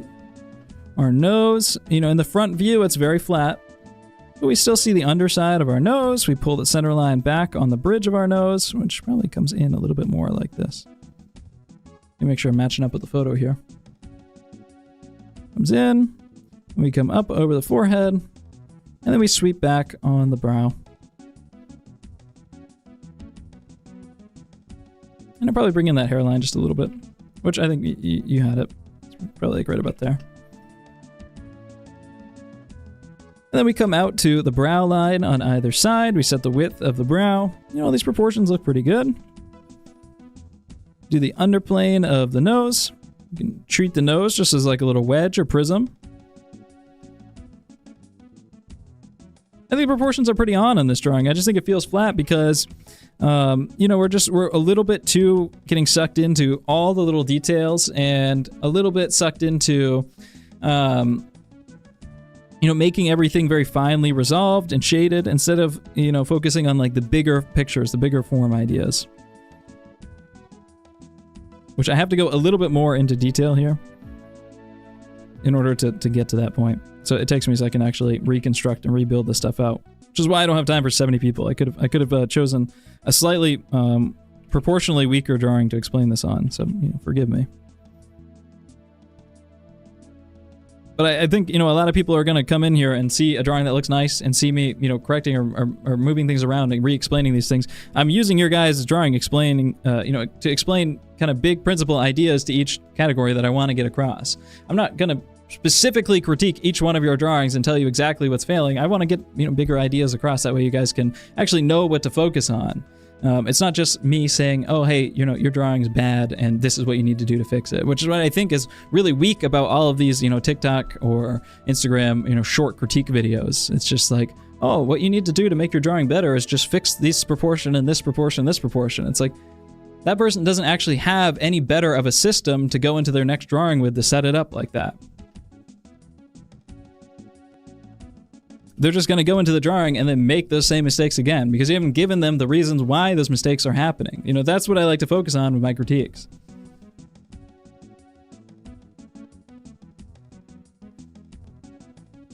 Doggo says, yeah, so Doggo made a good point here. I think one of the biggest proportional mistakes here is, this is our center line through the head here. And then as we get more into what's happening with the form of the center line here, what happens is, let me make my brush a little bit smaller here. Soften this stuff up so I can re-see it again. Here's our center line. And I think we're a little bit focused on just copying the shapes here. This center line has to come out over the ball of the mouth, right? So the mouth pulls out a little bit and the chin bumps out a little bit too.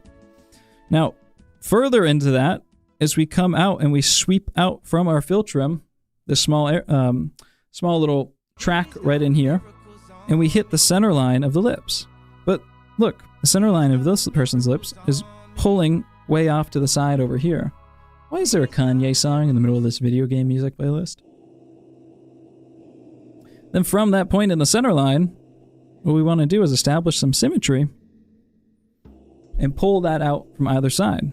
And then again, from the side of that middle of the nostril, here is our central philtrum. I'll probably bump it up just a little bit. And then now what we want to do is pull, where we're going to pull down the center of that lip and pull deep inside of our lip. So we're pulling and cutting inside. And then we're coming out over the top lip again, cutting down over that top lip, and then again spilling out inside and then out and over the chin again. So when we don't control our center line enough, and if we reduce things down to just pushing shapes around, things get a little bit off axis sometimes. And that's because it's pretty much impossible to be really focused on all the details and make sure all your shading looks really good and get the proportions right. Like, that's just not really a human thing to be able to do all these things at once. So drawing isn't so much about just being a master of everything. Drawing is much more about just like being a master of using your energy into the right place. So now that we have these principles established, now we can pull a little bit of symmetry on our center line of our lips here. Another, and this person, this has it right. If we take this bottom third and we split it into thirds again, we have 1/3, 2/3, 3/3. This third, top of our chin. This one is the middle of our lips. And this one's the bottom of the nose. This lip line, chin sizes vary quite a bit, but lip line stays pretty consistent. Also, one more thing here with our tilts. If our head is tilting, a little bit to the side, the head is looking straight at you, then all the lines are going to go straight across like this, right? Straight, straight, straight, straight. But if our head tilts, well, we can't go straight across anymore for those features, right? So all the tilts have to align, again, at that 90-degree angle with the center line. Now, if I start tilting in awkward rotations back in space, that angle isn't 90 degrees anymore, but let's just keep it simple for now. So that comes out on either side, we find that symmetry, and we pull upwards a little bit. So it's subtle stuff, it's the little stuff, and you have to take your time and really go through each of these areas in order to find it. And make sure that construction is on. And it's also, it takes time to like rebuild these ideas. Like as these get better and better and better, like when I'm down here, if I want to find an issue, I'm going to have to redraw basically the whole drawing, you know, construction from scratch in order to like retrace their steps. Yeah, so, you know, shifting a little bit off axis here is a bit of our problem, right? Pulling a little bit off to the side. And then again, I just think how we set up our drawing and how we approach the composition of these ideas is by far the most important part. That's much more what I want to focus on. Let me find another person to talk about critique from, or proportions on this tier.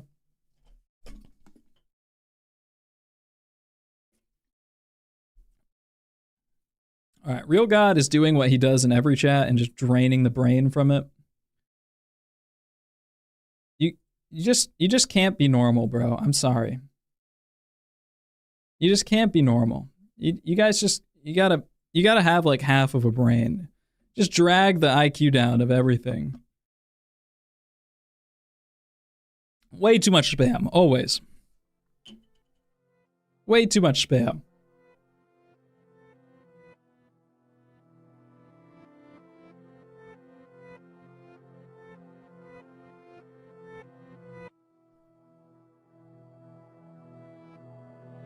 As far as learning the basics of composition, well, I think a lot of it you can do just by setting if you want to do a drawing that's more than, 20 minutes, or more than a few hours, or, an hour or so, just spend 3 minutes setting up a tiny little thumbnail and just trying to arrange it in a pleasing way and think about those shapes abstractly. Like, again, it is a modern art, and that you don't have your face drifting off to one side a bunch, or you're not floating in space. The reason why everyone sucks at composition nowadays and why it's never taught is because everything can be approached at composition, but people are just so focused on, again, learning all these details before they learn the underlying structure.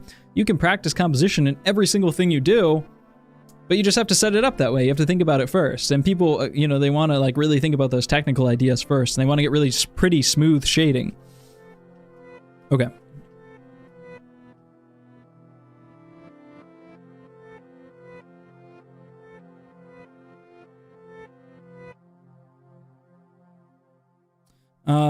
Let's see. There's another good construction one. Let me rapid fire through a handful of these. This one looks pretty nice. Let me pull my reference photo over.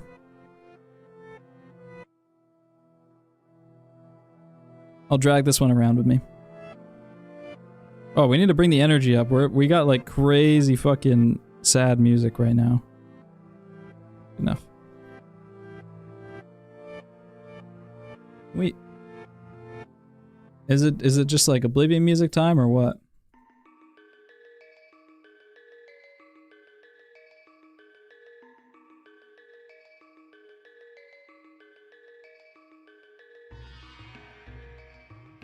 Okay. Cool. Yeah. I think that actually the composition of this is nice. It's set up pretty nice. There's some like, proportional things. Drawing's a little bit small here. Again, we want to, make sure we increase the size of our drawing if we're going to spend a longer amount of time on it. You should also just spend, a lot of you guys probably are used to only spending 30 minutes or one session on a sketch. Come back and try to fix as much as you can the next day. You're never, a lot of people, I see a lot of beginners will come into the Discord and be like, I tried to copy this masterwork, but I just don't get it. And they've spent like an hour or 30 minutes and they're just hacking paint at a canvas. And it's like, how long do you think it took the master to, make that? Probably 20 hours, maybe 100 hours on a big painting, right? And then they also had like, however many years or decades of experience before that. So don't try to, you got to set realistic expectations. That means a higher resolution drawing, bigger drawing, or just spending more time, or, or spending more time on it too. Okay, so if we want to talk about construction and stuff, this looks pretty good. One proportional tip here. Oops, sorry, I pulled my screen off axis. Proportional tip here is there is one, if we want to split our eyes, my opacity got turned down. If we want to, this is the axis of our eyes here. Here's the tilt of our face. I use a slightly smaller line. Here are the thirds of our face. This has to be all set up before you get into any details. especially like the cracks on the lip or anything like that, right? So I think you have your thirds looking, well, this third's a little bit big. And not everyone fits into the thirds. You can just check, and make the adjustments. Someone might have a slightly longer jaw or whatever, but it's easy to set up that way. 1/3, 1/3, 1/3, right? Set that up.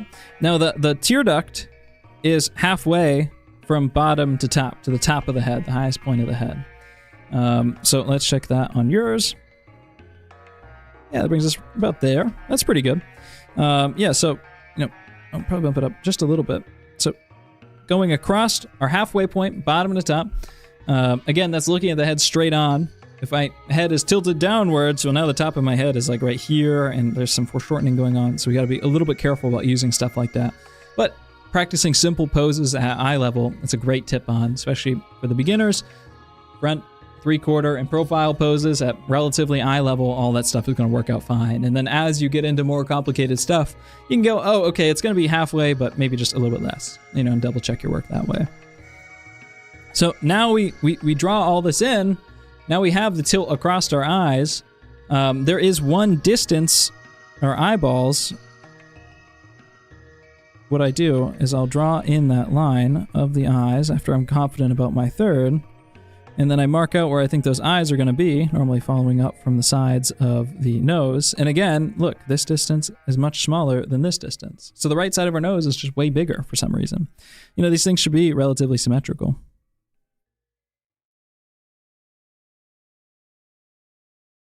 And my center line's a little bit off here.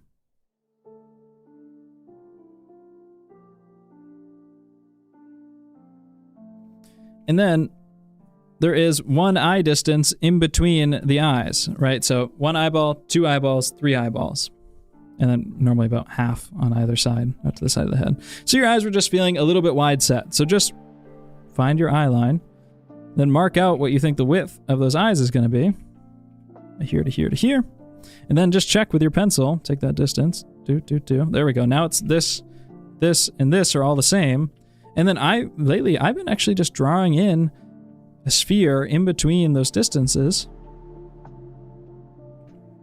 And that really helps with placing the eyelids, because now we're at the corner of the eye. I know I got to come up and over that sphere, come out and around that sphere. I'm not just drawing in an almond shape that looks like an eye. I'm actually navigating around the form.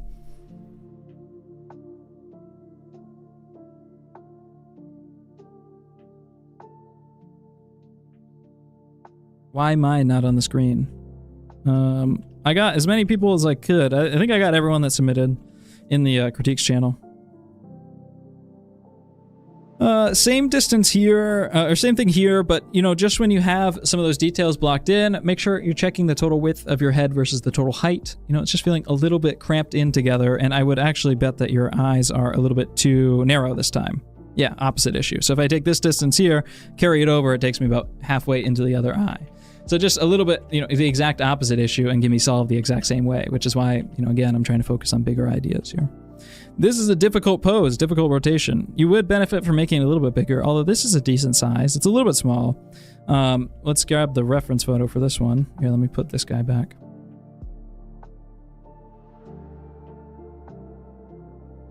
Somebody came into the Discord the other day, and they were like, guys, I'm looking for, a book that teaches me, how to draw the eye. And it's like, okay, well, you can look at, which one is it? What one was I looking for? That's this one. This is a tough one. It's like, well, you can look at like the Loomis book, and it's, yeah, but like Loomis doesn't give me a step-by-step. He doesn't hold my hand to move the pencil for me. And it's like, well, you can look at this, and it's like, well, that guy doesn't hold the hand to move the pencil for me. You can go and find videos that will tell you exactly how to move the pencil in every single way. But again, there's a reason why there aren't books like that, right? Because drawing should be fun, and it should be playful, and it should be exploratory, and books and teachers should teach you tools that you can use to look at the world, right? And you don't need that many of them. You need some basic measuring skills, some basic proportion skills, and then you should just experiment and observe forms closely. And looking at stuff like Greek sculpture is going to teach you a lot more about how to construct the form of an eye or anything like that, than watching, some YouTube videos and stuff.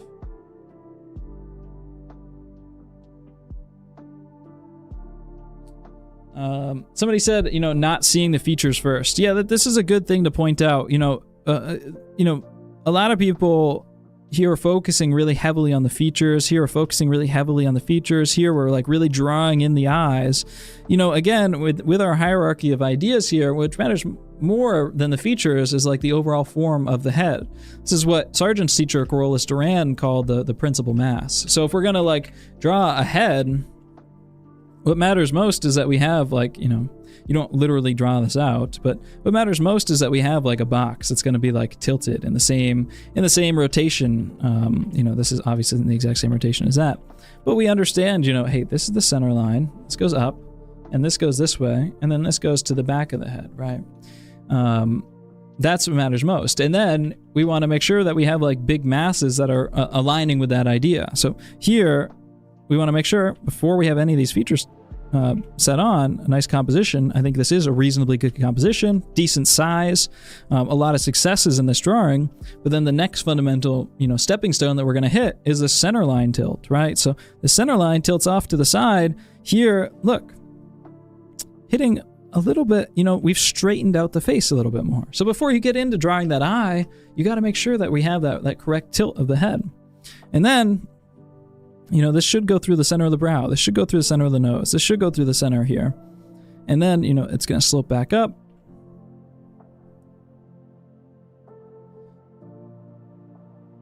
We should see the underside of the chin because we're looking up at the underside of the box. She's tilting her head back a little bit. And you do see that here. Also, we want to make sure that these axes that go across these features, they all move in the right direction. So if this is the axis that goes across the side of the box,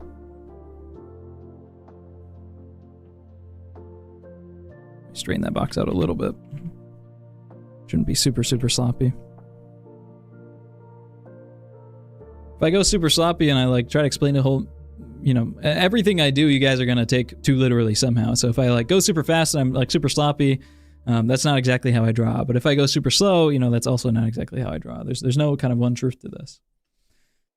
You don't get your mind to see realism. You kind of have to learn these basic principles. You learn how to set up, these big shapes. You learn how to set up your center line. You learn about the basic proportions of the head. You have to study from the books. You study from courses. Okay, so this is our box, right? We're going to go up. I want to get the picture on here too. You can see it.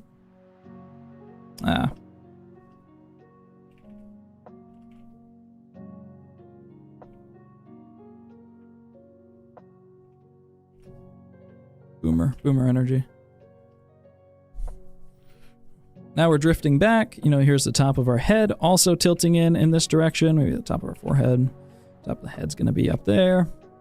Bottom of the chin tilting off in this direction. Everything is running in this direction across this surface of the form. So if this is the corner of our eye, right here, if this is what I marked like that last person, same tip, if this is what I marked as where our eyes are, halfway from chin to the top of the head, well then everything has to align on this line. Make sure that I'm going in the same direction. Probably tilt that a little bit. There's kind of one thing I don't like about digital too is you get like too zoomed in and you like totally lose track of where you are in space. So here's this alignment. This way, this way, this way, this way. These are all running in parallel. Now, this corner of the eye, maybe it's like right here. This maybe where the corner of the eye is on the over here. That has to be the corner of the eye over there. If this is the edge of the ball over here, or the edge of the ball of the eye over here, this is where the eye has to end over there. If this is the top of the pupil over here, this is where the top of the pupil has to end over here. If this is the bottom lid over here, this is where the bottom lid has to be over there. We have to set up these axes across this because right now where you have it is one eye is like this and then the other eye is like way over here on the top of the socket. So before you draw, it doesn't really matter too much how you set this stuff up. Here's our head with our cranium. Make sure we get that center line on there. We mark out our thirds. Maybe third. It's not perfect, but it's fine. Top of the head. You can find that halfway point. You're going to do it a hell of a lot slower than I am. and you're going to double check all these things. Here's our halfway point that goes across. Here's our brow line. Here's the bottom of our nose. Here's the bottom of the chin. We can find the thirds in here, 2/3 of the way up. That's our lip line. Here's where the ear is. Want to make sure all this stuff is running in parallel, moving at the same direction as the head. Diet Coke. We want to make sure that it's all moving in the exact same direction, and that we don't have things floating around. And then, then we can mark, okay. There's that center point of the head that you have right in here in between the brows. Here's the edge of one eye. Here's the edge of the other eye. There should be, one distance in between those two, but her head's tilted away, so this one's going to be bigger than that one. So just, check it on the reference,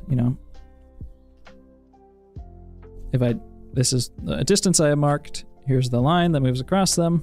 If I move this over, it should bring me a little bit inside of this eyeball. So I just want to make sure that this distance is enough, wide enough to bring me over to here. This is kind of what you want your drawing to look like. You don't want to focus too much on those details at first. Same thing, a little bit of focus on the details. You would definitely benefit a lot. I would say probably just from doing a head, just because I post a picture with a body, I'm just adding all types of complexity to it. I'd say a lot of you guys just focus on the head, make that head nice and big on your piece of paper, compose it well, focus on your center point, your basic construction, and building out these ideas.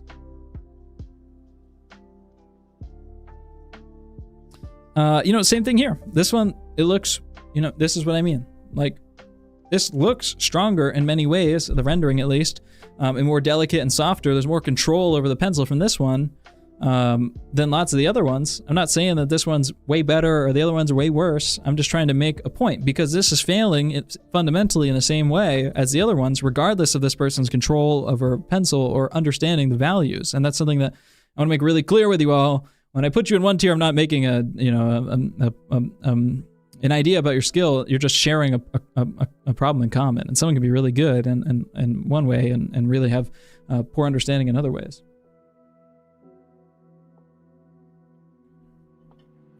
I want the red 40 in aspartame. That's what keeps me going. Same thing where we just haven't planned this drawing out on our paper. It's ambiguous where the top of the head is, which loses a lot of the form of the drawing. We need to double check our proportions before we get too deep into the rendering, so just making sure that we have enough width to the height of the head. General construction and proportions look pretty decent. A little bit too much focus on the features though. But the nice thing when you really mark out, and what I like about actually drawing in the sphere and marking out that distance, and tilt and getting everything lined up, is you really can carve out and think about those big values. If you have light coming in and hitting a sphere like this, then you get this rendering in from the bottom left, and this will be lighter, and as we curve around the sphere, we'll get slightly darker. I'm gonna work in brown so I can, it's not so.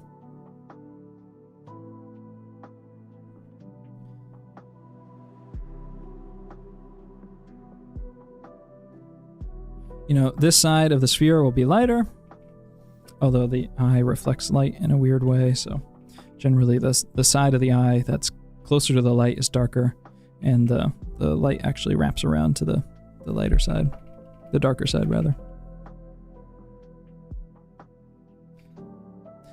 Slightly, focusing on more organic masses and big forms rather than like getting super sucked into the details. That way we're not just drawing shapes that kind of look like it, but we're building out and modeling things with our hand. This is a little bit too dark now.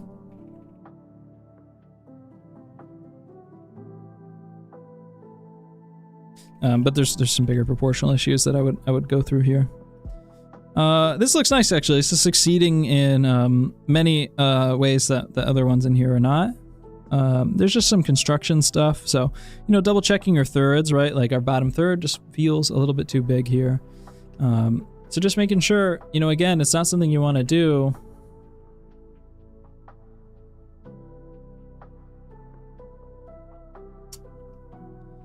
I drew on the photo layer.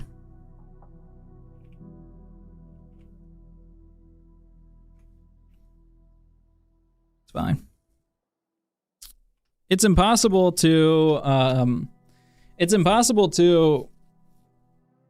manage all of these things at the same time. But it is very possible to double check and make adjustments and all that stuff when you're at the stage. Oh, it's not even the right photo. I'm hardly looking at the photo for these ones.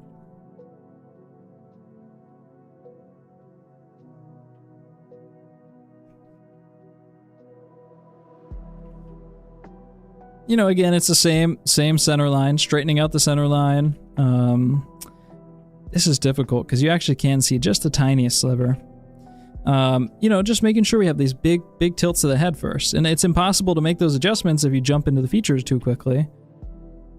But if you lay in those really basic forms, and it doesn't have to be some super sophisticated construction, just kind of your basic rhythmical shapes, and mark that stuff out, much easier to fix these things at this level. And then you should just take a break at this stage.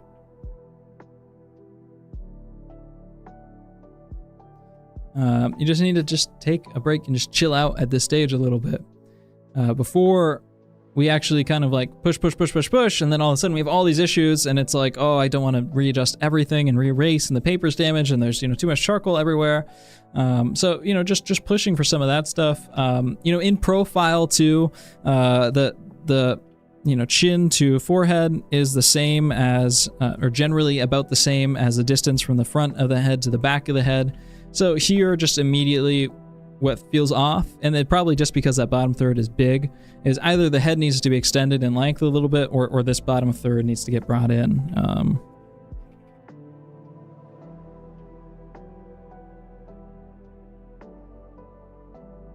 You know, I think if I just do, actually,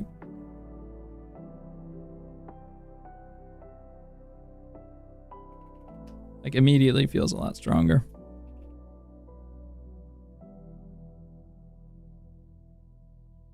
Probably something like that. Much stronger, much more elegant. You know, and then again, as we watch that center line, and as we watch the line from filters, features that move across from one side of the face to the other, you know, again, this is the front of like a cylinder. It's like the face is like a welding mask. Our head is like a welding mask, right? So we have like this big cranium, and then we have this section here that attaches onto the front. And it's like a piece of paper that's folded, or, you know, again, like kicking down the front of your welding mask. You know, these move around. It's a cylindrical surface.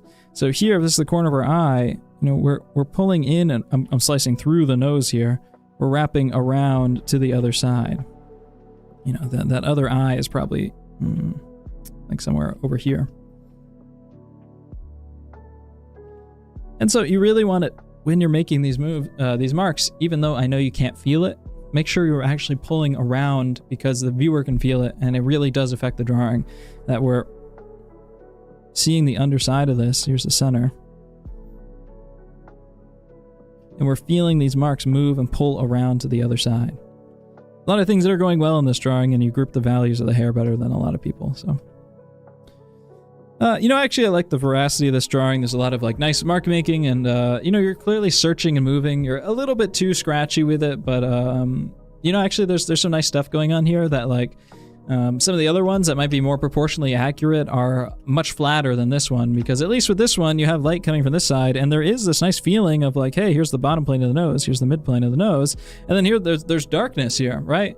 So we have like this actual feeling that there is kind of some, you know, this prism, which is just, this is what the nose is this prism, and I really almost literally draw this out all the time. That feeling is in there quite well. There are other areas that you just don't know, you know, your knowledge isn't quite as strong on, like the mouth and the eyes. So again, setting up the eyes, like I said to that people earlier. Just want to make sure we got 1, 2, 3 distances. Now this is a 3/4 rotation, so that far eye is going to get diminished a little bit. So really it's going to be like, you know, that next measurement should bring us like into here. So maybe this be a little bit wider. the ball of the eye. And then that next one, the next ball of the eye is going to look like that. You know, and then like our center line here. Here's our center line for the head. Make sure we're just kicking out, and then we're pulling into the center line here. This center is just kind of drifting off a little bit and throwing that whole, flattening out that whole front of the face. Overall, feels pretty good. You can listen to construction stuff from other people. You know, this is, again, like the more fundamental stuff from the beginning that I talked about. Same compositional stuff, you know, draw bigger, set up these big shapes, think about these really simple, big forms. So you don't got to, you know, again, I would focus just on doing like head studies because I think it's a much more manageable task than the portrait. Because the head is like this big one big mass or two big masses, and then like all these little things that stick onto it. The body has like so many, you know, different masses interacting with each other. It's very scary. I'm just reading the chat. Okay. Chat died as soon as I started critiquing. Chat died. Everyone got really embarrassed and scared. Yeah. So, you know, big heads. Focus on your big, simple masses. Think about your center line, constructing off of that center line, checking your length, your width. You know, I think stuff like the Loomis method is good, but it shouldn't be taken as dogma, right? Like not even Loomis is using the Loomis method every time. And we don't have to actually set stuff up that way specifically, but we do need to think about big forms. And it's totally okay to search at the beginning of a drawing for, you know, a much more simple, big shape, whatever is manageable for you to compose it well on your piece of paper. And then you can insert some construction onto it. Chat, okay, I'm sorry, they're not embarrassed. Chat, everyone's just locked in, apparently. Oh, one person got embarrassed and scared. Yeah, all the kids got bored. They thought I was going to play Roblox. There's a few of you. This one looks pretty good. A lot of nice stuff happening in this one. Probably belongs in the next year. Yeah, this one belongs in the next year.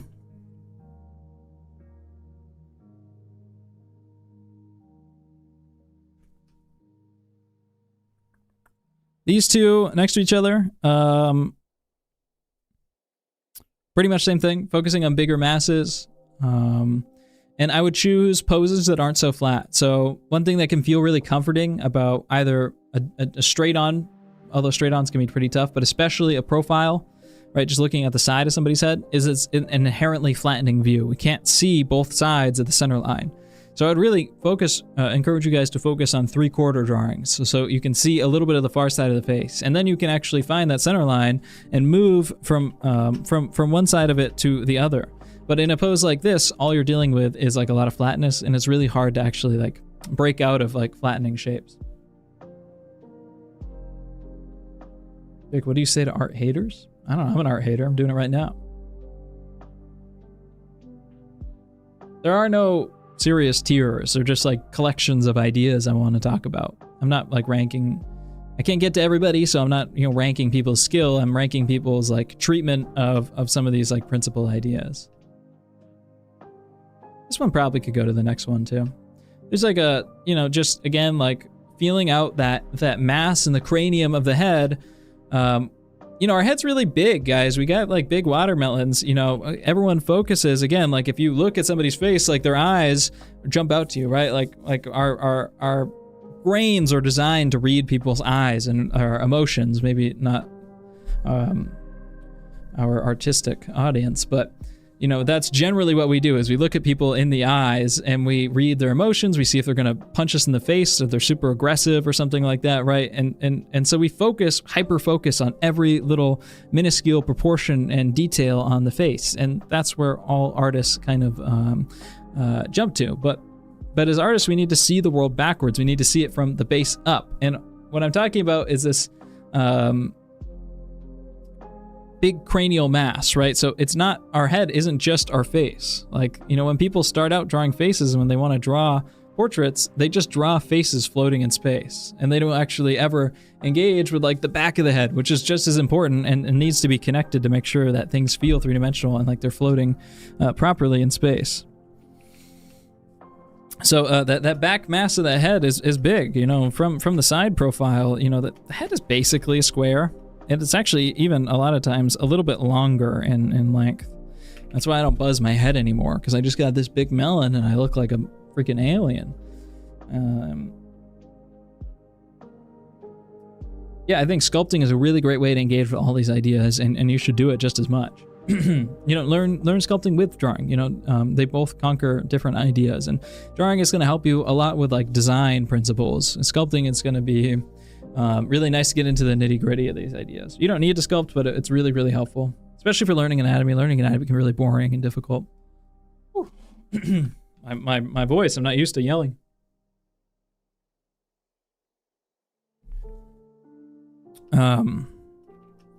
So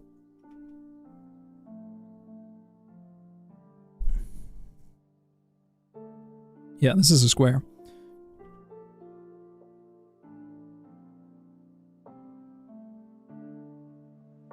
The top of the head is a little bit behind the halfway point.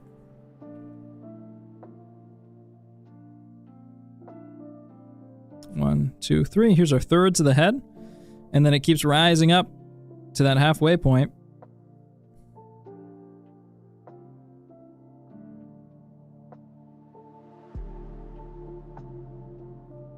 That ear sits in between here.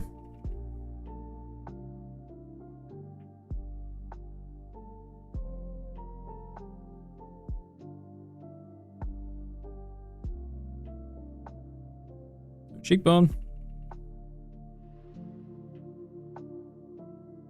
There is a lot of mass at the back of the head. So when I see something like this, what immediately jumps out to me is we just feel like a really tiny brain, and want a bigger brain. You know, just learning basic proportions of the head, looking at some basic proportion charts, and learning how to draw this stuff from memory is super, super helpful, because you'll see all sorts of stuff jump out at you, you know, immediately. You know, here's a great person where I think could use a lot just from benefiting from some basic centerline construction. Basic centerline construction, you know, we're coming down, here's our centerline. Mark out our thirds, 1/3, 1/3, 1/3, let's check. Hey, they got their thirds in there, but you know, because they don't have enough space for the back of the head, it feels a little flat. Now our nose, if our head is tilted to the side, the nose doesn't sit flat on the center line. The nose has to project off of the center line to give it three-dimensionality. Right? Same thing with our forehead. Here's our brow over here. That has to be the brow over here.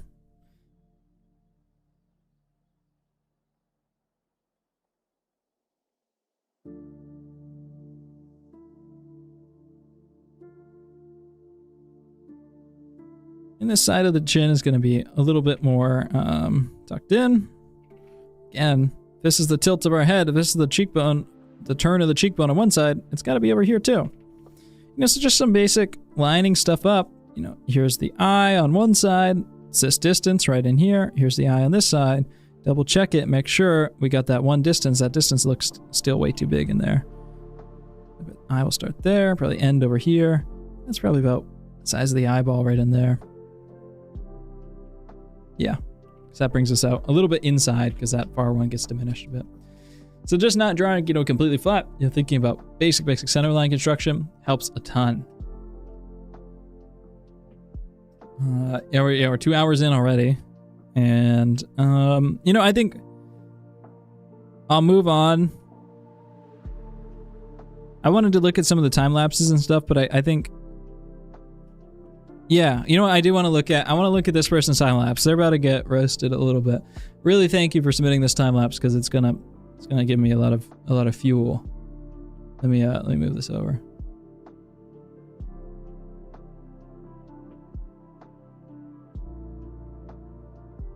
Okay, here I'm pulling it up.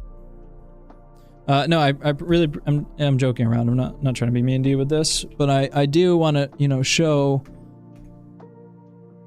why this stuff is important.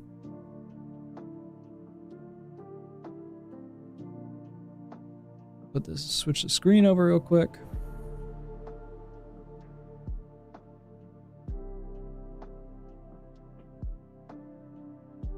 Oh, here it is. Jump to this. You know, it's a pretty picture. Oh, and you did block in. You know, I'd really suggest you start with a drawing. I know blocking in with color is nice, but it's so difficult. You know, again, we moved the center line of the head like 3 times already. And then again, you cut off the face, you move it over, you pull it in, you pull in the features. Oh, okay, cut the whole face off again, pull in the back of the head. Now we pull in the back of the head again. Now we pull in the front of the face, we move the slope in. I saw you cut the mouth off there. Let's see if there's any other big cuts. All right, big cut in the head, giving mass to it. So this is what I mean, where like the worst feeling in the world is going back and forth and back and forth and back and forth and back and forth, making it look right. It can only look right if we understand why it should look right.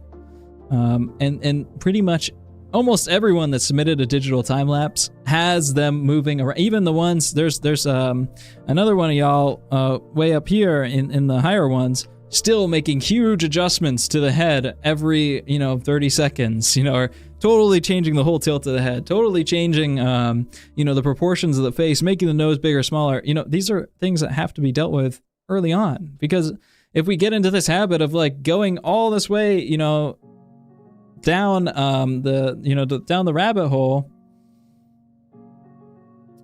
then we have these like fundamental errors that aren't being addressed at all, and then we're like always in the habit of just making these like big proportional changes. It's frustrating, and it's not fun. It's just not fun to draw like that. So that's what I really want to discourage. Okay. Let's move on to the middle tier. This is where the vast majority of you are, and I just want to say that there's way too many of you in this pretty good tier.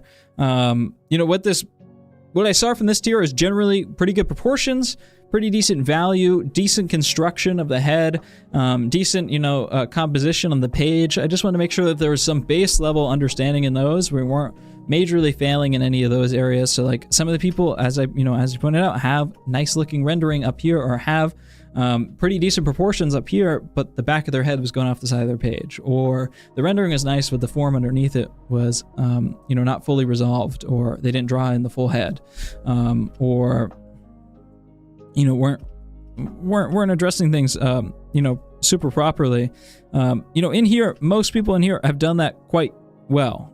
So what matters, here there's a whole bunch of different errors, but I think really what I want to focus on here is going to be some more niche construction issues, and then mainly organization of values, which again is something that can be solved by thinking out our composition a little bit earlier, working on our separation of light and dark on a smaller scale earlier, so that we can approach these ideas a little bit better. There's a Discord link in the description.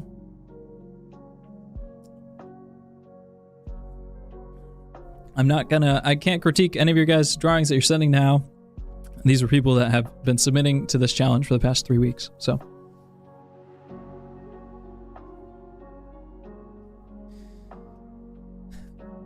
Okay. Is this our first painting? No, we had a couple paintings. Do we have any traditional paintings up here? I don't think so. Okay, it's our first traditional painting, which is great. I think it's really nice. There are some construction issues here. I'll touch on those with other people. What I think here is there's a little bit too much tiling, or looking at, like value reduction. One of the first things I did do about a year of state art school, just my state university, because I was interested in art. But really, one of the first, the education was terrible, which is why I dropped out and educated myself. One of the things that really frustrated me with that was,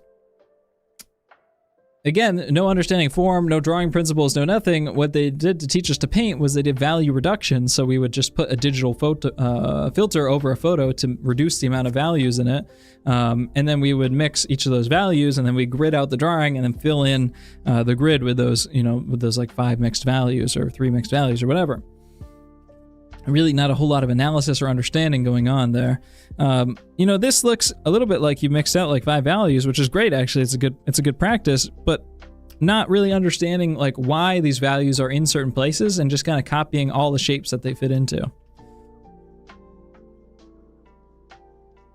So what I want to here, let's bring this over to here.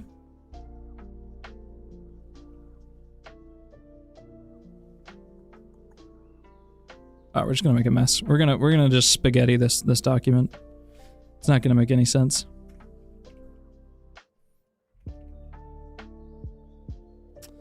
Okay, so what I want to focus on with this one is how we group and approach values. After we have a pretty decent drawing done, after we feel confident about our proportions, we should just look at this big mass of the head, which we've already established as some sort of large egg shape or some sort of large cylindrical shape, some sort of organic mass.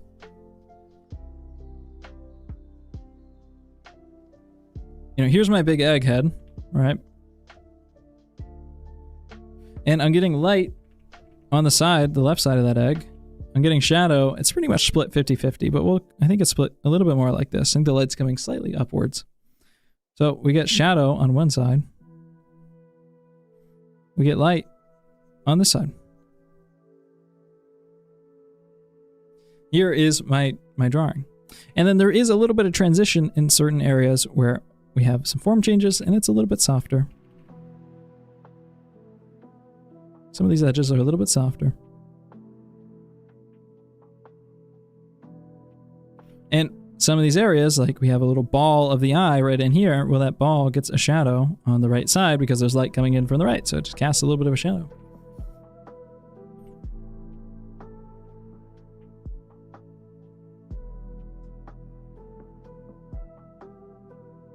This is how it's possible to do stuff like the 30 brushstroke challenge, because you don't actually paint the shapes that you're looking at, which would be impossible to paint like this in 30 shapes. You paint like the big forms, the big ideas.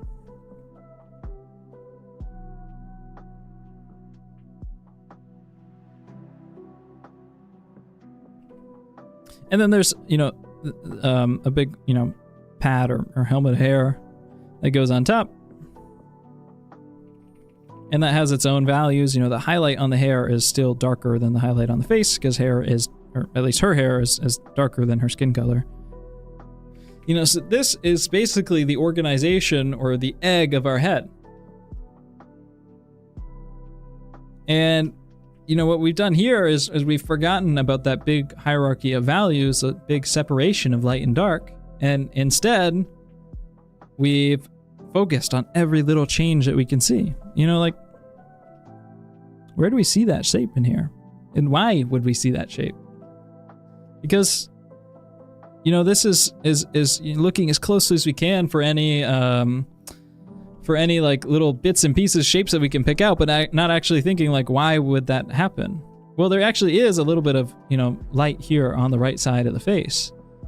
And it goes in this pattern right here along the side of the head. Well, that's because the side of the head, we want to get a little bit more into the construction ideas. Oh, Toxiquid's in chat. That's my editor, everybody. We love Toxiquid. My editor who hasn't been getting any work lately.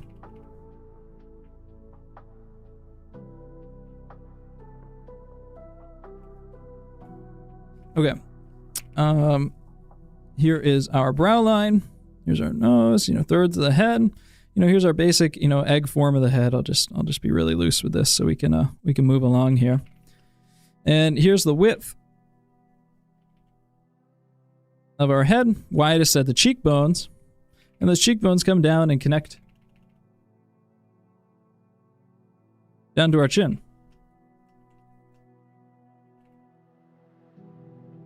And that separates out the side plane of the head.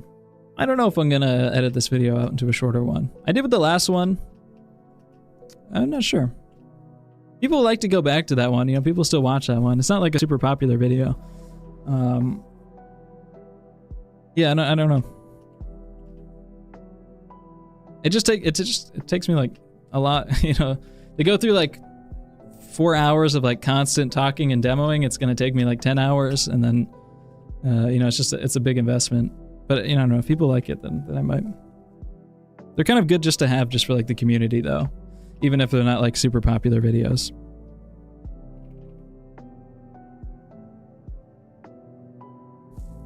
So if this is the side of our head, you know, here's my center line is not in the center. I'm breaking a lot of my own rules here. Of our cheekbones, we have a little cutout for where our eyes go, is our eye sockets, slices into the head. You know, the reason why we're getting a little bit of light here is because this is this plane of the head that's catching a little bit of reflected light off of what's beside her, and then here's the shadow of the head. Here.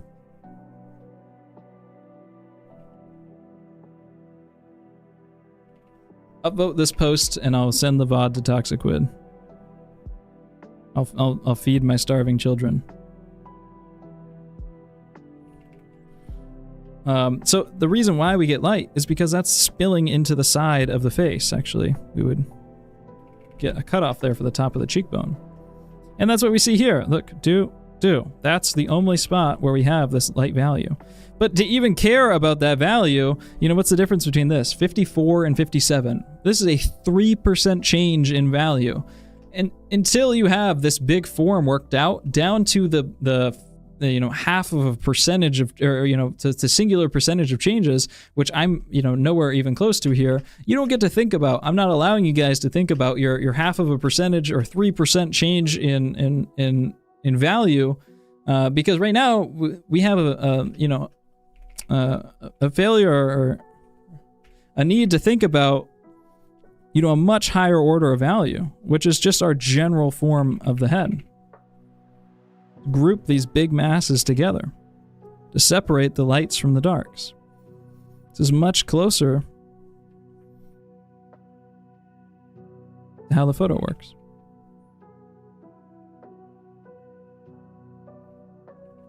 So I don't allow you guys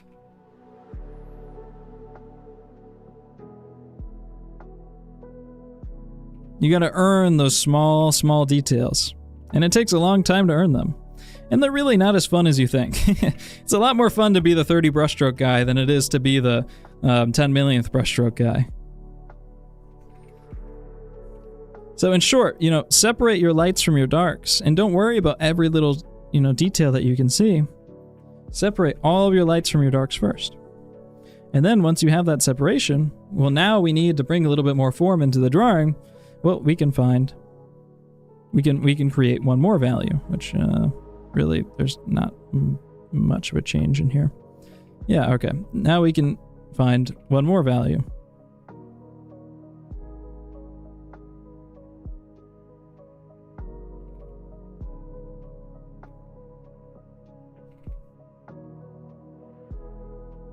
So big groups first, and then little groups after.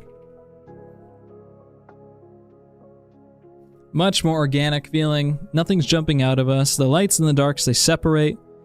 It feels a lot more like light hitting a surface than a bunch of like patterns that have been replicated.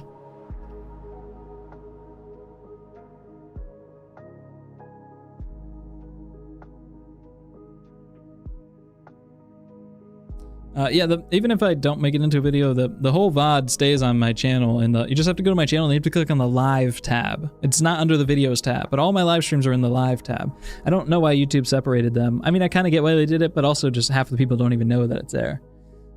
Yeah, I do want to make some video essay stuff with Ramon when I get closer to my course being ready with him. Because I want to like start to establish this whole world of art history and to talk about it a lot more formally. That way people can actually get into this stuff and know where to start. So I will be making lots of free content to promo that stuff. And just to make this whole space bigger.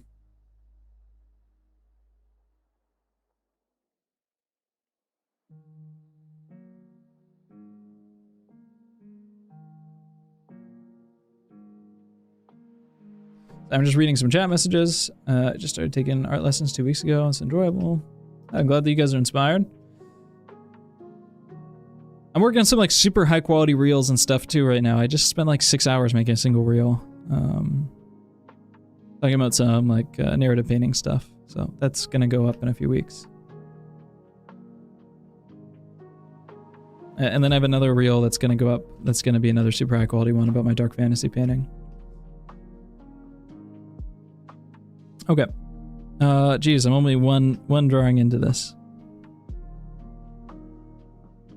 Okay. Let's choose one for some construction stuff. It's tough to talk about the construction stuff because a lot of these are a 3/4 pose. You know, actually, well, here, I want to talk about Katie's because she's salty. Salty she got put in this tier.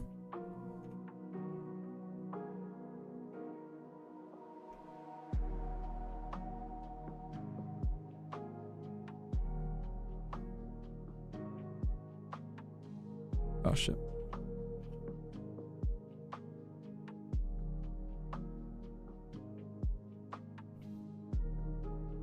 The actual drawing part of this is pretty nice. The reason why I put this one in this tier is just because of some value issues. While we're on the topic of value grouping, how we talk, you know, think about values. You know, I really want to address this stuff. She's probably asleep. Half of the year, all the Euros are just like half asleep in bed right now. Let me get some water.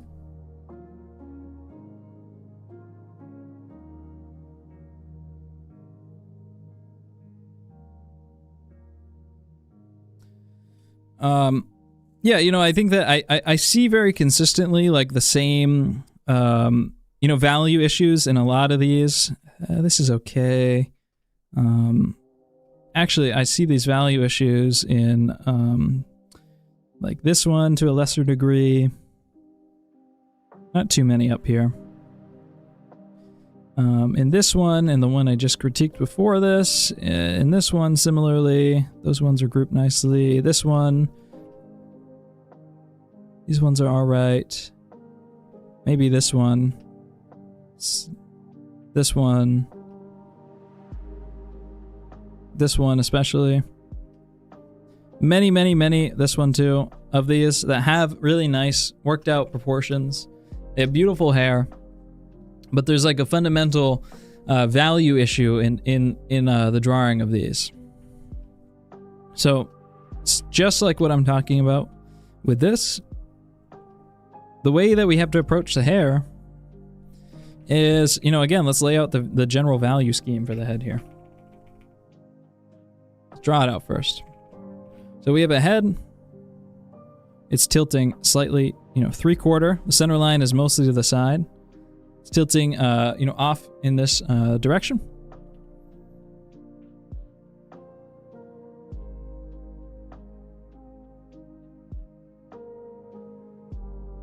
There's some cranium in the back of the head here. The mass over here to the side.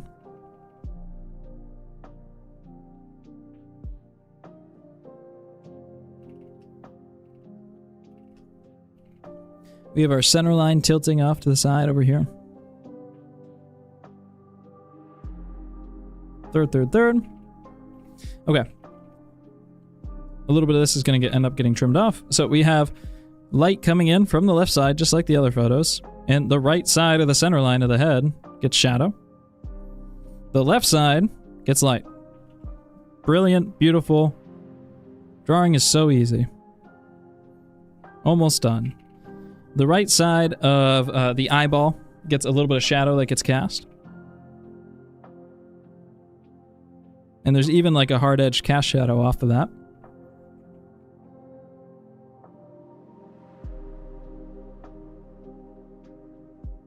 And this nose comes over the center line because it's pushing out, projecting out over.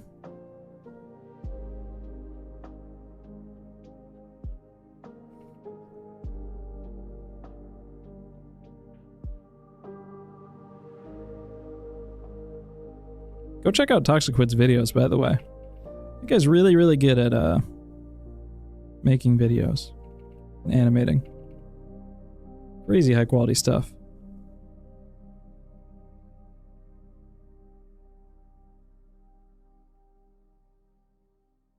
It's going to be a little bit more mass to the back of the head. Alright, so that's our basic head. It's our basic lighting scheme. And now we have to put the hair on like a helmet. Let's choose a mid-tone value for the hair.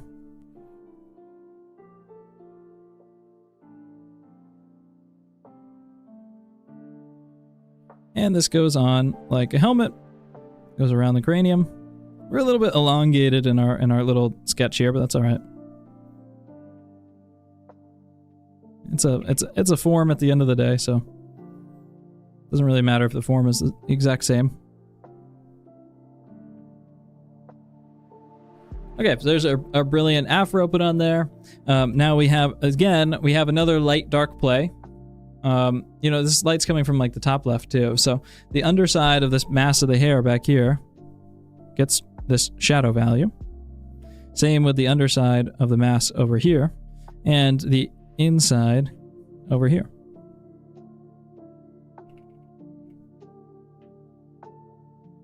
Now we have two values, so we can feel the form go around the top of the hair here, and then it carves in, and then we go out and around the top of the face. That's what that second value does. It shows us an edge, the side of a box. So we can see, you know, where the top of something is and where the side of it is. That's why we add two values. And that's what, you know, gives us the strength in our drawings, gives us solidity, three-dimensionality. And then we have some highlights finally, you know, that weave in and tuck in and out of this braid. Again, color pick those directly from there, which, you know, again, I don't recommend you guys do that while drawing, but, you know, just making a point here. I don't have the time to mix all my colors. Those weave inwards. A little bit over here. Right, and where those weave in, it also has its own. Again, each of those groups is now going to break into their own shadows, midtones, and highlights. So we've taken one big mass and we've separated it into big lights, big shadows. Then we find another big mass or a medium mass inside of it, separate that into big lights, big shadows. Then we find small masses and we separate that into big shadows and big lights, right? So this is what the process of this is. If we skip too far ahead, then our masses aren't going to be placed correctly. That's the whole point. And we start to weave these pieces into each other. But what we've done here is if we've found kind of this light scheme for the head, which the shadows are this level of darkness, and the midtones are this level of darkness, and the lights are this level of darkness. And then we found our light scheme for the face, which is made out of a different material, skin versus hair. So light interacts with it differently. So in the face, our shadows are this level of darkness. This level of darkness, and our midtones are this level of darkness, and our lights are this level. See, it's a different value key. It's a different scheme. And so what I see in a lot of these drawings, so many of them, is we're treating the hair and the skin like they're very similar materials. And the highlights on the hair are just as bright or close in brightness to the highlights on the skin. But really squint your eyes and they're much darker. So what happens, what needs to happen really is we need to find, and you're using charcoal and a stump here, so it's a very soft material. What needs to happen, let me find a good midtone in here. It can be even darker than that, really. We need to set up our big mass. Charcoal and stump, you can always erase it out. You don't need to go back to white, so you don't have to worry about it.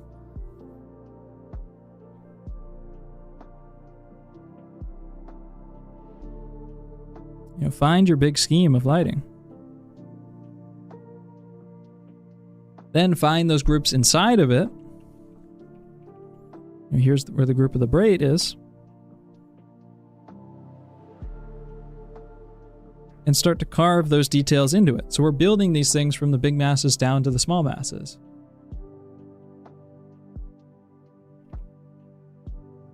So now these braids, they start tucking and weaving into each other. Get these bits of shadows. Things have to be grouped correctly. And our highlights on there, well, now we can just erase out of it a little bit. Here, I'll even sample the color of the drawing. But those highlights, we just got to make sure aren't as bright as the skin, because they're really only like that bright.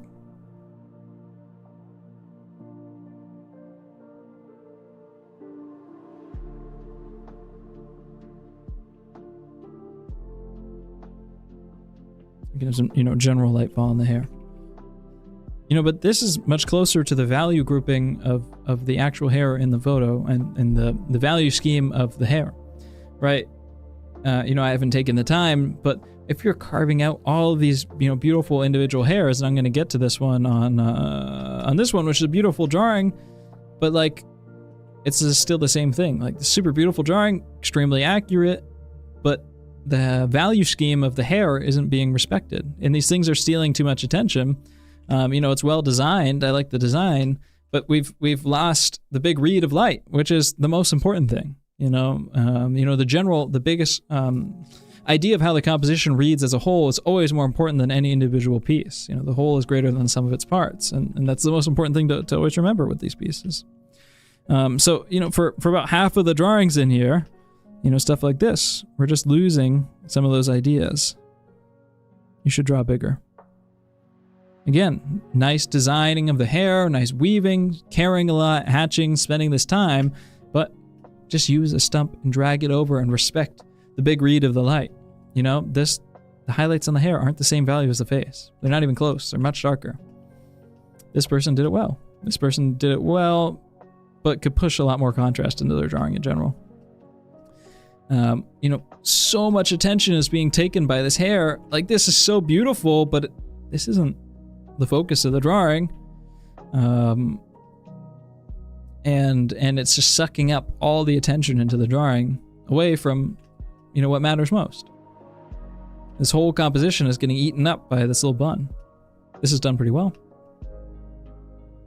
A little bit too much, you know, first the general read needs to be established. The values are grouped reasonably nicely here, but there's just too many pieces jumping in and out. So just the shadows need to be lifted from the left side to the right side and put in clearly first before you start carving those details in. This is done pretty well. I like how you got this whole mass in here. You just stumped it in and out. This is actually a really nice drawing in general. A little bit stylized feeling, but it's fine. Probably should have sent you up a tier. That sounds mean. But same thing, yeah, the whole mass needs to be prioritized and focused, just a little bit small. Yeah, you did well on the hair. This one I can't really tell because the whole drawing's very light, but probably needs to all get, you know, everything, just higher contrast in general. Just because if like this is the group, and I can, we can do this on the drawing. Let me select it.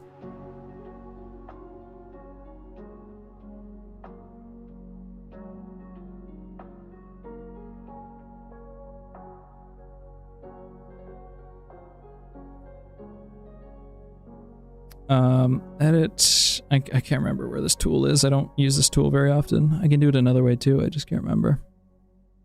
I want to do it this way.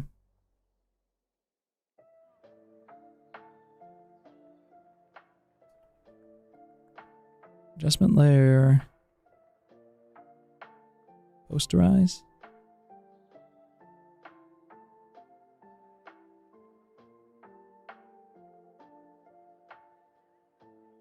Hue saturation. No saturation.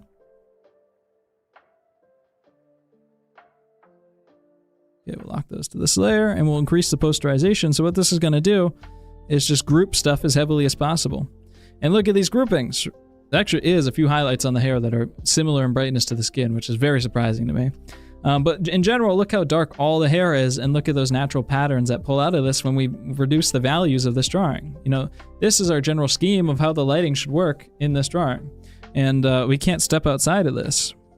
Because if the hair wants to get, you know, if you want a shadow, or, you know, if the hair wants to get this light, then you know, we have to be comparing the different materials to each other. So like, if you're focusing on all these little dimples and bumps on the face, you need to make sure that you have that range of value free.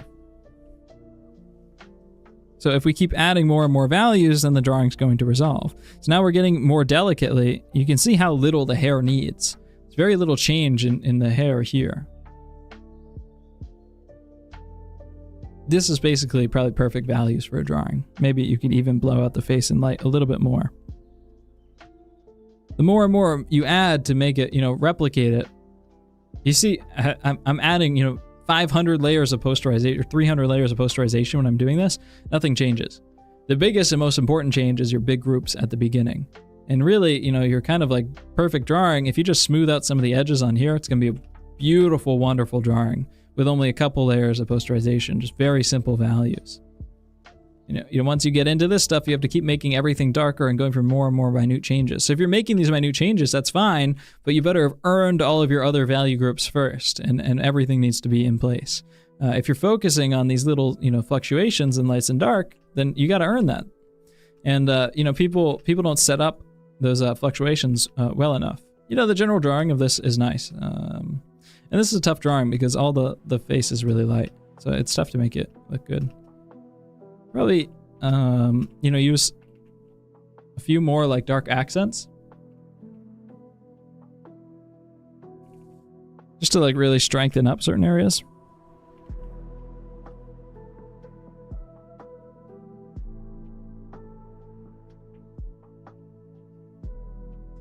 Just come in with your Conte and really like find a few edges that you really want to strengthen up.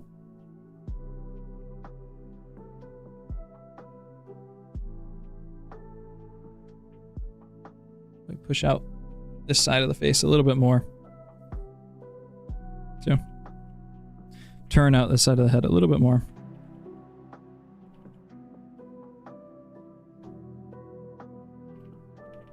Just to make sure stuff is syncing up from left to right. Feeling strong.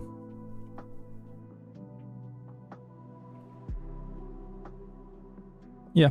That's one of the biggest things I wanted to talk about for people in this critique, or in this tier. I want to take a drawing that I felt like did construction really well, but is a little bit stiff and could benefit from just loosening some stuff up a little bit. This was a drawing that really stood out to me as somebody who was really looking for form and really looking for some of these ideas, but yeah, this is well applied in many, many ways, and just probably has enough knowledge to make this a substantially better drawing. But, just is like a little bit stiff. Just reading chat here. Let me take a sip of water. People talking about their whole life.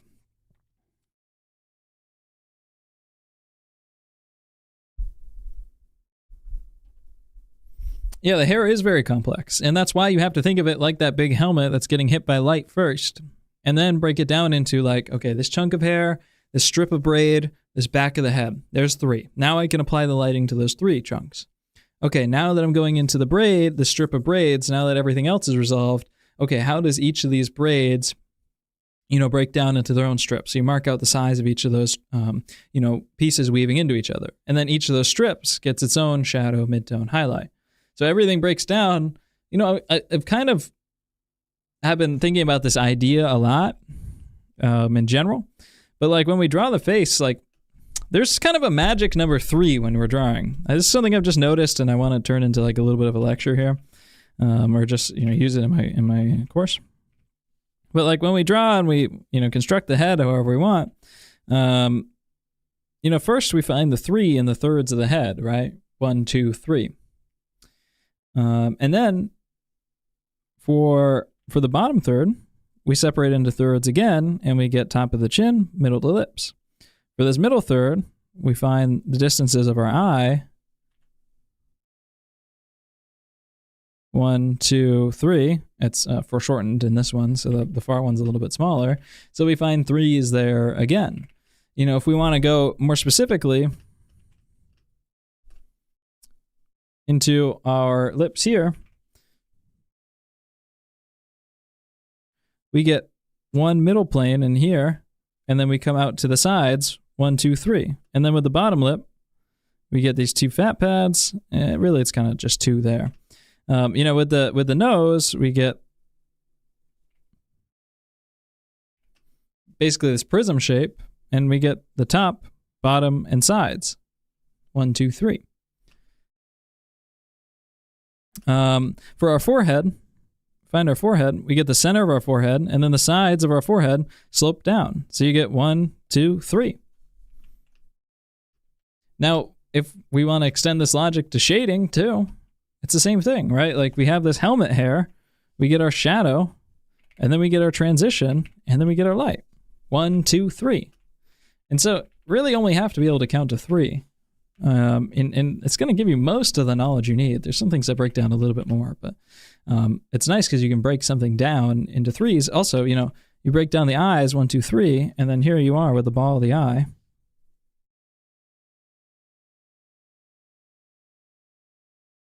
Here you are with the ball of the eye. Here's your distance. Well, the ball of the eye, our lids break down into 3 too. This one comes up more aggressively into the corner of the eye.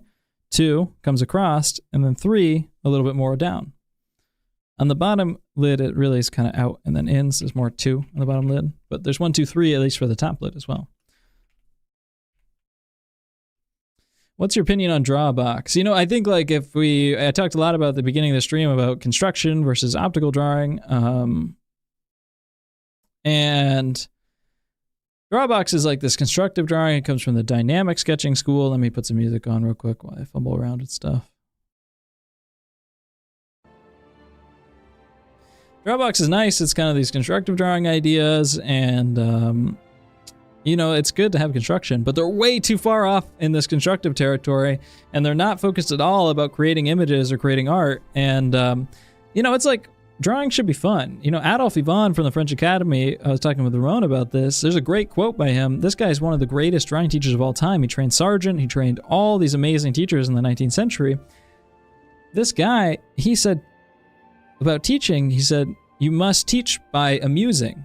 You know, we have to make drawing fun. And drawbox is shit. You know, like you just draw 250 boxes as the first lesson. That shit sucks, and it's not super helpful, and how to translate that into drawing into a head is not easy at all. And we don't have to like torture ourselves in order to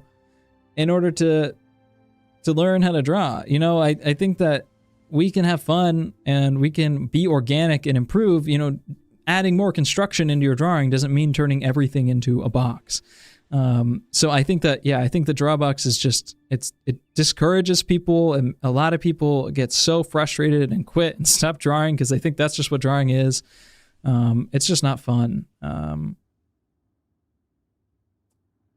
I've looked into the person that created the Drawbox course, and their work doesn't look like they're teaching others. I mean, a lot of those guys are like environment drawing specialists, or they're, you know, like illustrating specialists, where they're kind of have this super strong technical perspective knowledge, because they're, you know, doing kind of specialist work to, you know, draw backgrounds or something like that. But it's like, if you want to have like a much more freer, looser skill kit, then you should really look to be a jack of all trades and a master of none. And really try to understand kind of these big picture ideas. And then if you need like really specialist knowledge for one specific project you're working on, you can go and like quickly adapt to it. But if you're super hard in this one camp, then it's really hard for you to stretch out and do more. By the way, I did the 250 boxes. I did the first 4 or 5 lessons of Drawbox. I did start with that. So I have done all of this. That was how I started drawing, and it didn't help that much at all. And I really, really struggled coming out of that course, feeling like I should be able to draw stuff. I was drawing kind of fake form. I would kind of look at stuff and I'd add a bunch of contour lines and center lines to it, but I didn't actually really understand any of it. Nicolaides, Natural Way to Draw. I haven't read it, but I'm not impressed by it. It's a little bit too modernist.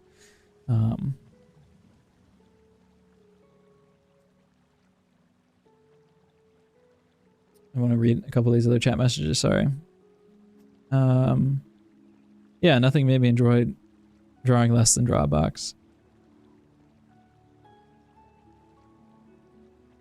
Nicolaides is in Greek. It's a, well, maybe, I don't know, maybe the name sounds Greek, but it's a book from the 20th century. Nicolaides, The Natural Way to Draw. Yeah, you should just learn how to draw. Like, you want to learn how to draw heads, just draw heads. You can learn the basic construction. You know, it's like you can learn composition doing anything. You can learn how to draw form doing anything. You can learn how to draw, You can learn any of the fundamentals doing anything because they're fundamentals. They apply to stuff. So just do what you enjoy and learn the things you need to learn for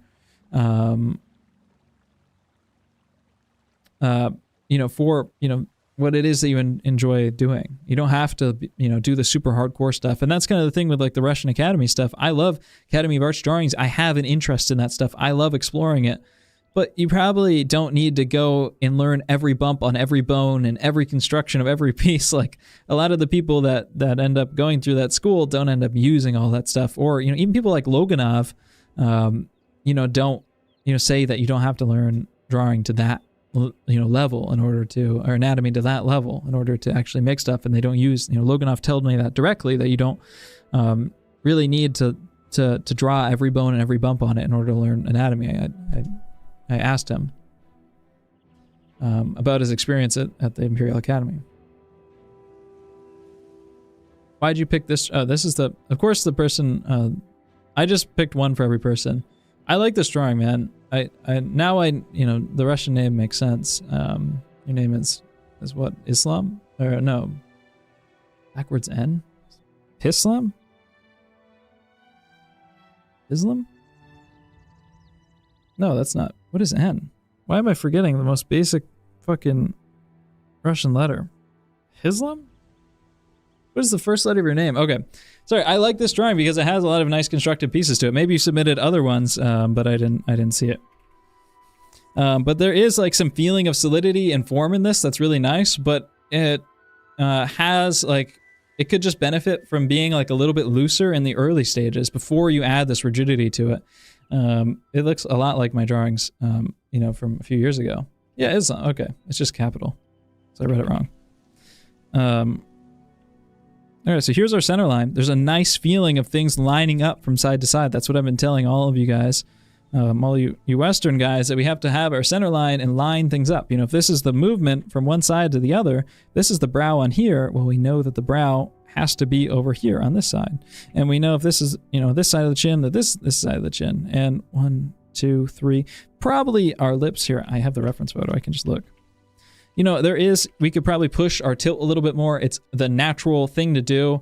It's the natural thing to do to straighten out the head in difficult poses. So just early on, where am I? So just early on, make sure you really push that tilt. I would really suggest you start your drawings. I don't know how you start them, but I would really suggest, especially where you have a little bit of a stronger construction skill,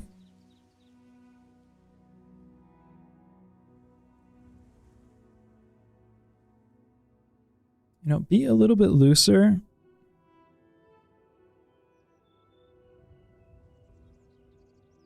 Search for those big forms. I'm still finding forms, right? Like I'm seeing, hey, this is where the center line connects to the chin. I can probably straighten this out a little bit. This is where the center line connects to the chin. This is where the neck comes out a little bit behind it, pulls down, and then we wrap around to the back side of the neck and connect up to the back of the head. I'm still looking for this stuff, but I'm nice staying loose, drawing from my arm, finding that big shape, that big composition in the page, and I can insert construction into this and be a little bit more successful.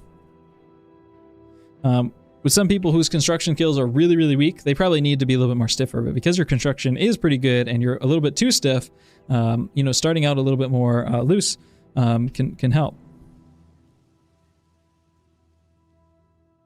Then we can mark our thirds, third, and then this would be like the top third. And then tilting our head back, normally the top of the head goes up a little bit further past that hairline, but when you tilt our head back, really the top of the head is pretty much at that hairline, and then we have an acute angle downwards. So really this is probably the top of the head actually, like this.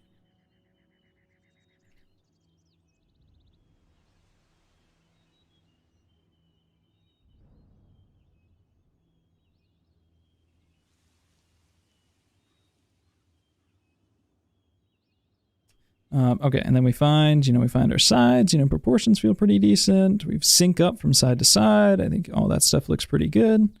If you're looser during the stage, it's less of a commitment to change stuff. It's easier to see your issues.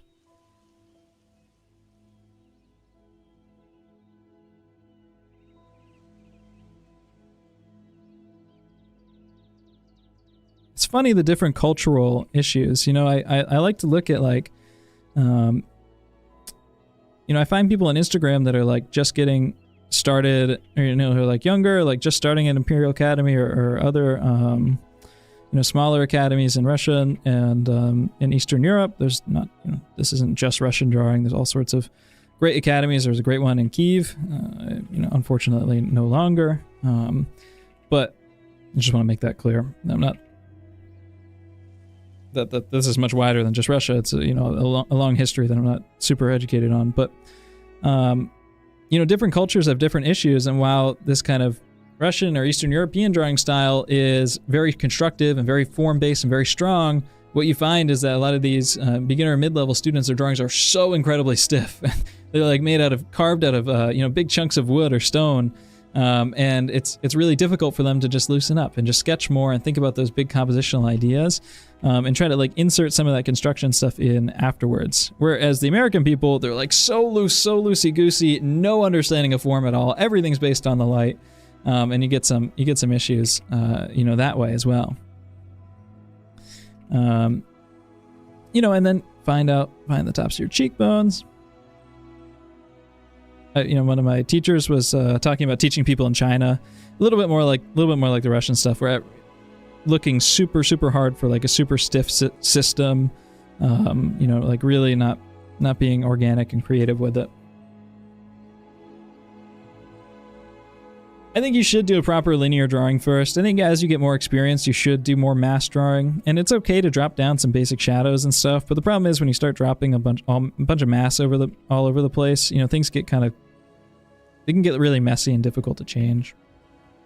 You know, manipulate, drag your center line. Look at how the center line pulls off and projects off of the center line. Sorry, the center line of the nose projects off of the center line of the face to give it more form, where you're flattening out a little bit here. So find the center of your nose, pull up, and then connect in to the center of your brow, or the bottom of your glabella area, right into there. Here's that mouth. Here's that chin. You know, my proportions aren't perfect, so I'm just gonna throw this together. Find, you know, halfway point of your head, which isn't halfway in this rotation, but this is our eye line, right? Mark out where those eyes are gonna go in. It's okay to literally draw in those eyeballs. I've been finding a ton of use from drawing in those eyeballs. Make sure the proportions feel correct. You know, mine feel a little bit small right here because I'm just going kind of quick. You can mark this stuff out. Really nice, loose, gestural. Fit that helmet of hair on.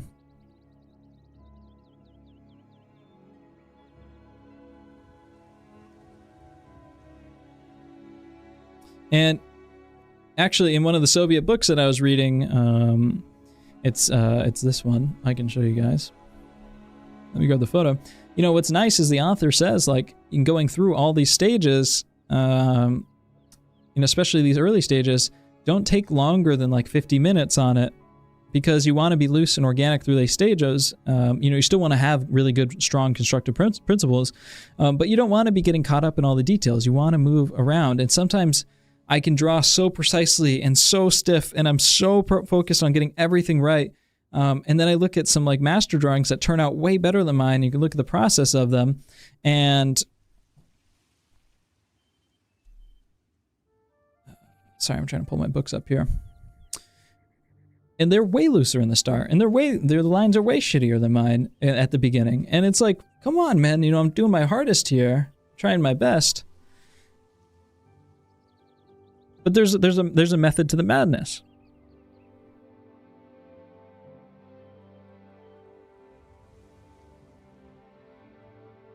Can I put this into here? Oh, I can. All right, this is nice. Okay, cool. This is academic, or just drawing the head. I don't speak Russian. I just copy and paste all these pages into Google Translate. I can read the basic Cyrillic, but not very well. This is from like the 50s, and it has a whole bunch of stuff. Google Translate's great, by the way. There's a whole bunch of stages and steps for starting out drawings like this. So kind of like one of those like 50-minute sketch, you know, areas. And then like, again, like this is how we're starting. Nice and loose and organic. Beautiful, beautiful drawing this turns into. Is this super small on your guys' screen? Oh, it doesn't. Let me make it. Yeah, there you go.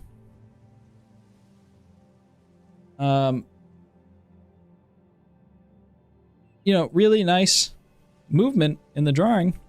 Everything feels great, but very loose, very, very smooth. But there is some nice construction. We're pretty precise about our center line. We're separating the front from the sides, connecting the neck in. Bring up the next one in here. Again, too, making sure that stuff isn't, going across these axes. We don't want them going slanted all over all sorts of directions. Making sure things are parallel and stay lined up. Yeah, the face is like a shield. That's a great observation.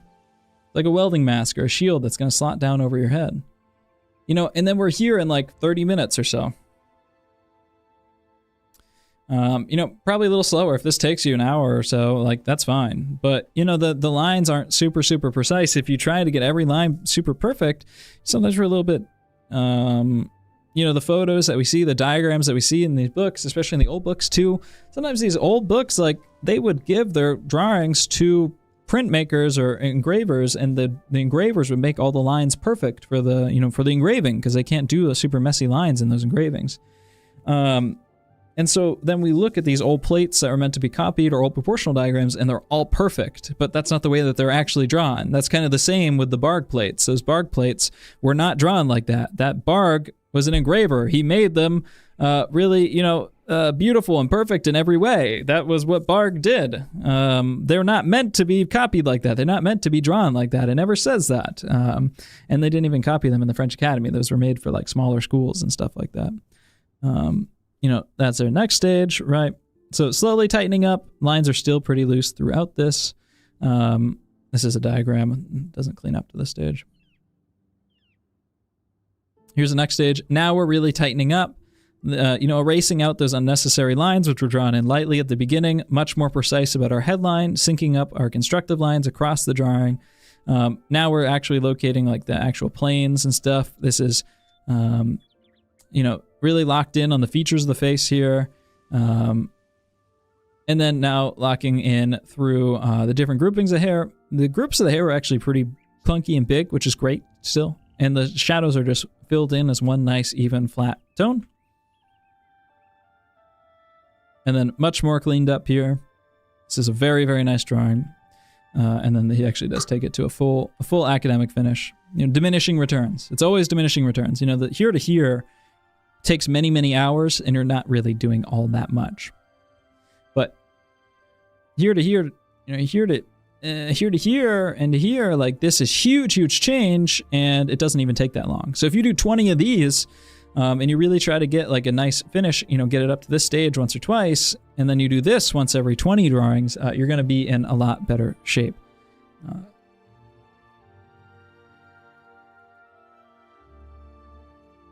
Baldini and Sargent studied in similar places. I don't know if they studied directly. Well, no, Sargent studied with Carolus Duran. I think Baldini is Baldini older? No. I don't know where Baldini studied. That's an interesting question. But yeah, very, very, and Baldini actually had a little bit more technical skill than Sargent in many ways. Normally the only Baldinis you see are kind of a little bit garish now. They didn't age very well, the design of them. Some of them are super beautiful. Some of them are a little bit overly dynamic, very beautiful, but he also has a lot of like super technical drawings too. Like, the guy's actually a beast. He's a little bit more fully capable than Sargent.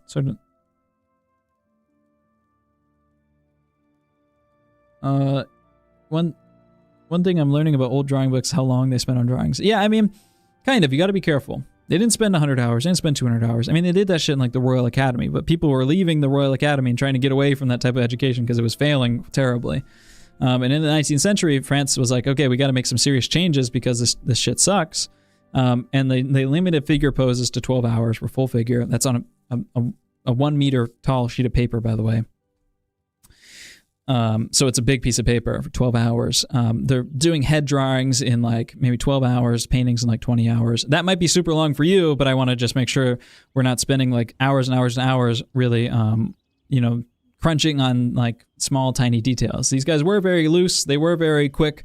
They did care about big picture ideas over small picture ideas. And, again, like I showed these French drawings at the beginning of the stream, like, very nonchalant. You know, they were trying to be as cool as possible. They were like, I'm not going to even draw in this hand, you know, or, you know, this guy's proportions are pretty far off on the feet in here. Or, you know, in this figure, like the head is carved in way looser than any of the drawings that have been submitted, and it's absolutely beautiful.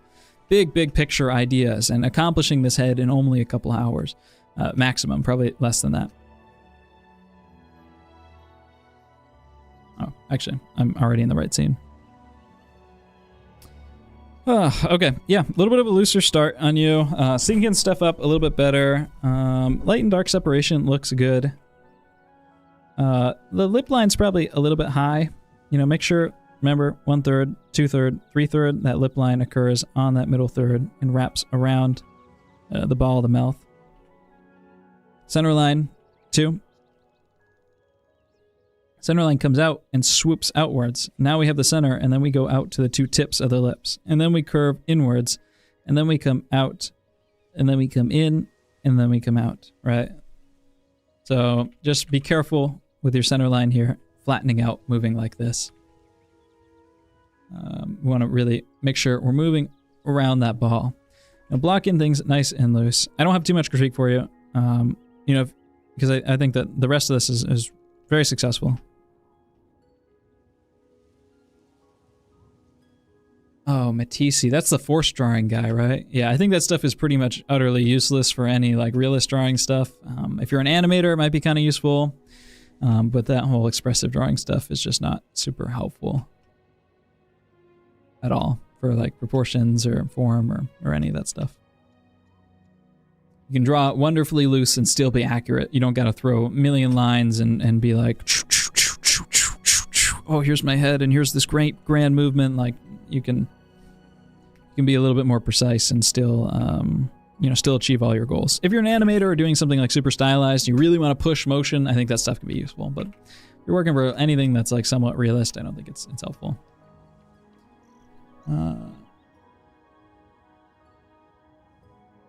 The best paper for charcoal is a Strathmore 300 student charcoal laid finish. Basically, the best charcoal paper is laid paper, L-A-I-D.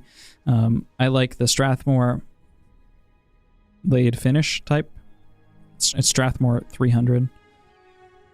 Laid paper means it has these kind of vertical ribs in it, and it just catches the charcoal, and stumps move paper stumps move very nicely over it. I haven't read Beverly Hale's book. I don't know that much about it. I'll get around to reading it one of these days. I kind of just don't really like most people after like the 20s.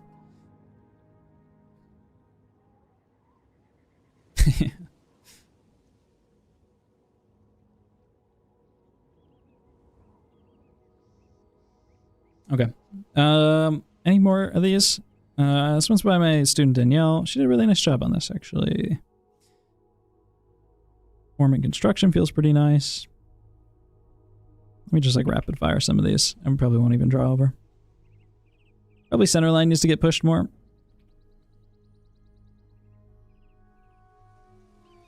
Maybe pushed it too much. Yeah, maybe cocked it a little too far forward. And then, you know, probably just some harder accents would help out a lot here. So just push in. And then like we have our, look, you can see this straight here. You see how this lifts off here and then it comes in and then it pulls in here? That's the cheekbone. This comes out. Just like a little bit of straightness on the contour here and then a little bit of tucking in will help push that a lot. You know, and then the same thing again here. We have our chin is pulling up and in front of this form. A little bit, just some accenting here will make it not feel so rounded. The rest of it feels pretty good. Same center line here. We just want to pull that off of the center and pull it back in instead of, we got to be careful about pulling too far directly down to one side because it kind of flattens out just like the last guy. Values look nice though. Probably can just really push the form, you know, literally draw in that circle. I'm going to just tell everyone to do this now. Just literally draw in the circle of the eyes when you draw them and then just shade the side of the circle. Shade the inside in here. And if you want to let that light slip through, you can pull it through like this, and then the underside of the brow gets a little bit more. You're going to just get a lot more. That's standing out far too much right now because everything's relatively light. Same with the side of the nose, can probably get a little bit more because it's a little bit of harsher angle. Soften up a little bit here. Yeah, values of the hair look pretty good. Okay, cool, good job. Let's see. Hair stuff, everything else looks really nice. Value grouping in the hair. I think you tried to do too much with the color and making it look naturalistic. But there's just a little bit too much focus on the details, you know? These types of patterns aren't in the hair. And you can look at kind of that big helmet and big masses and how light falls across it. Is this Katie's? No, I thought this was the one I painted over Katie. This looks great. This is really good.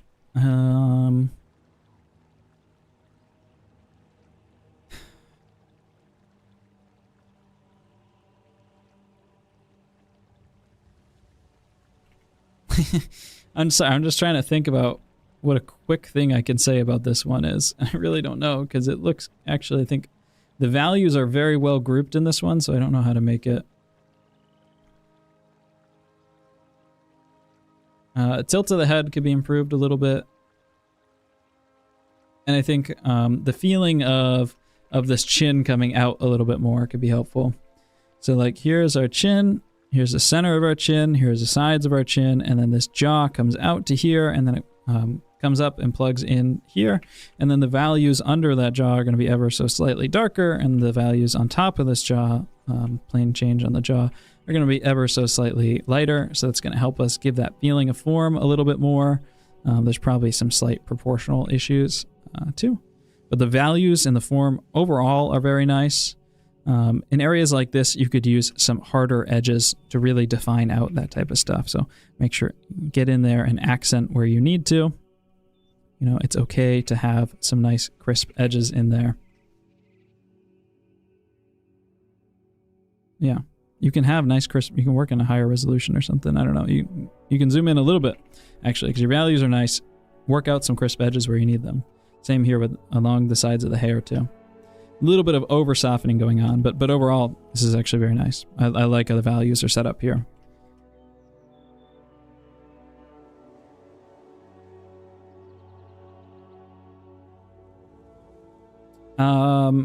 These could just benefit from being a lot larger, probably doing just head studies. You know, again, in this one, this is kind of like the first critique. So, you know, this is like those bigger... This is this critique, the egg critique. Instead of focusing on all these little tiny changes, need to carve out the whole egg, the whole light and dark.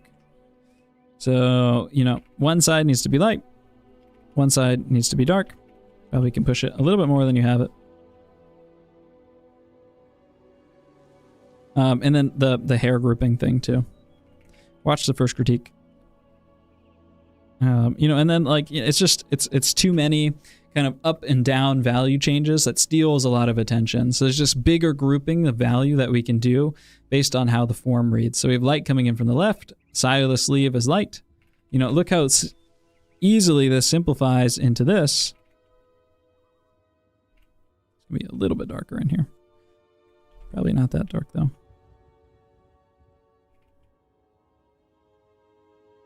You know, this sleeve very easily simplifies into this and loses very little detail.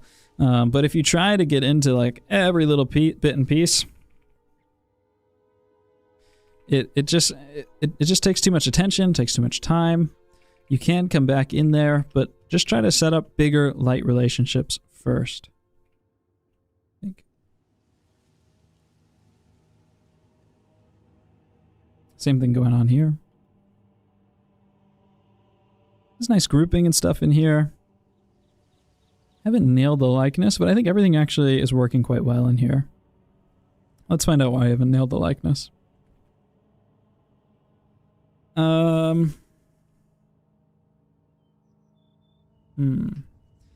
center line's a little bit off, which is flattening you out a little bit.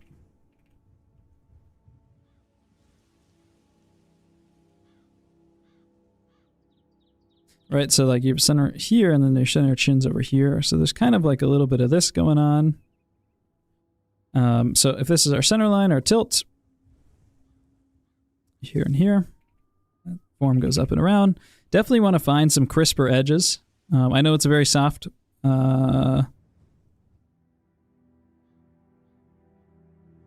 that's not too bad. It's a very soft photo, but finding some crisp edges will help. This will help as well. Treating this stuff a little bit more like a bigger mass, a bigger form. Just like I told the person 30 seconds ago about their sleeve, yours needs to happen for the ball or the eyeball of the head. So just modeling this stuff a little bit more organically. Push some of these values in too.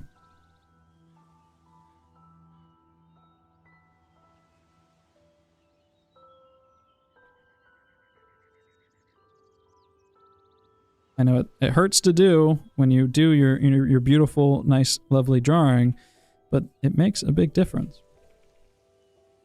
And carve out the top of the lid here. You know, just grouping and pushing these ideas together, finding areas where you can bring solidity and hard edges in. Like, you know, this is an area where you do want to come in here, especially when you're working with, looks like sanguine, this kind of really tough material. There's some areas for accenting in here.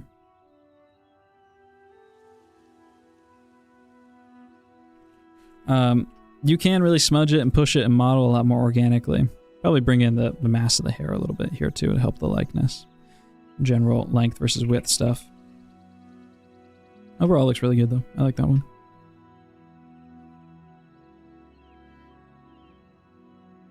Squinting is great.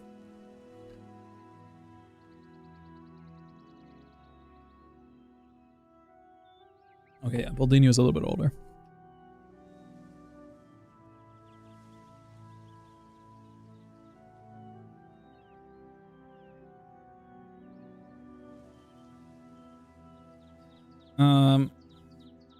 I think that's kind of everything I want to address in this tier.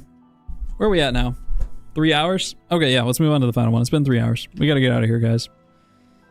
I'm hemorrhaging viewers.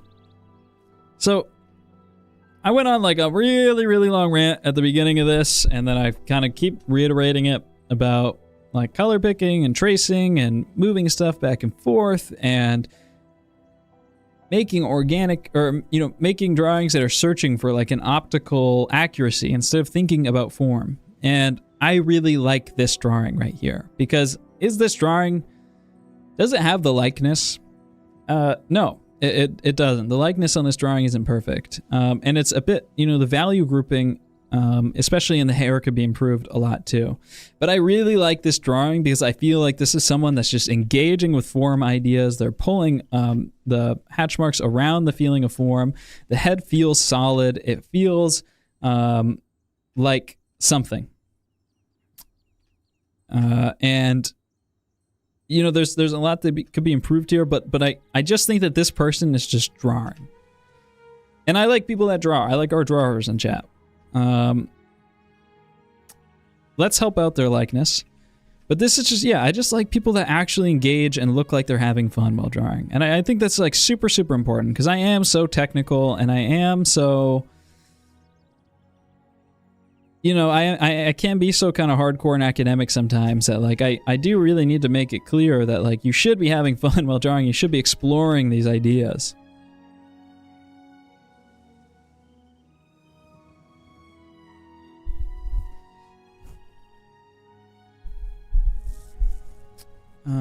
What is this on? Okay, cool, it's on drawing. How do we help this person out? There's a little bit, you know, there are some value grouping ideas that need to happen here. So I would just use a paper stump, you know, or something. You have this really nice direction in your mark, similar direction in the cheek to mine and Dago's drawing. The face does feel a little bit thin, so I just think that we could add some thickness to the far side of it. And especially in areas like this, we're just getting a little bit too lost in the weeds. So just, you know, I know you want to really show the form and explore this stuff, but just pull out that 6B pencil and just throw some flat hatching in, or charcoal, or whatever you want, and really push, you know, this stuff together with a stump. You know, here's the other side too. Make sure that these values are keyed in properly.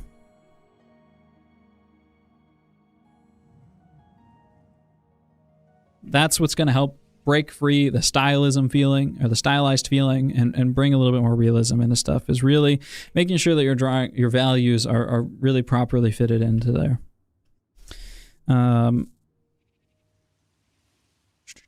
Yeah, I think we could just use a little bit more width to the side of the face here. All the ups and downs and bumps and stuff feel really good. We just need to push it a little bit more.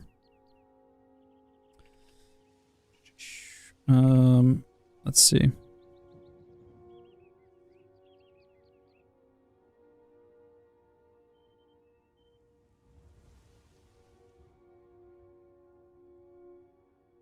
they feel out the round parts of the face when... Well, you know, I think if you understand what's going on under, you can see.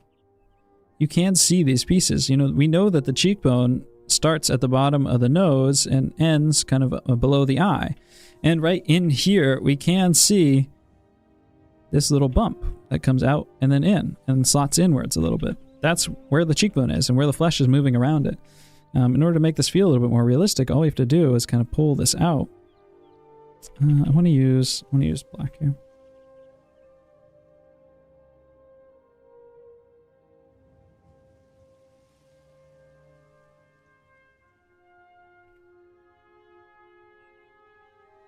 Square off, add some corners, add some hard edges, and some harder accents in here. Group our values together a little bit better. So let's just grab our paper stump here and just kind of pull these values a little bit closer together, unifying these things together, make them feel a lot more realistic.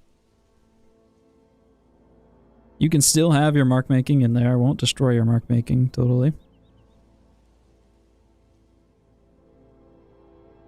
Probably a little bit overcommitting to form in areas like this. There is form change in here, but think about the value change first. So this is actually the exact same issue that I had in my first attempt at drawing this that I showed you guys earlier. I'm so interested in hatching out and feeling the form in every little area that form doesn't really show on the photo.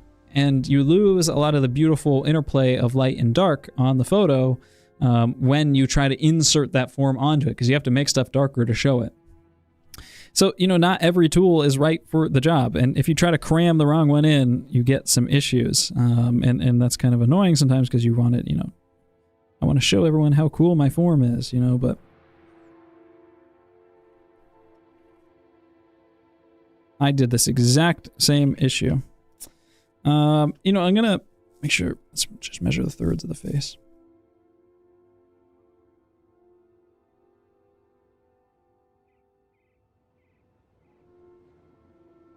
Yeah, that's probably right. I want to group our values a little bit more and just pull out the lips a little bit more.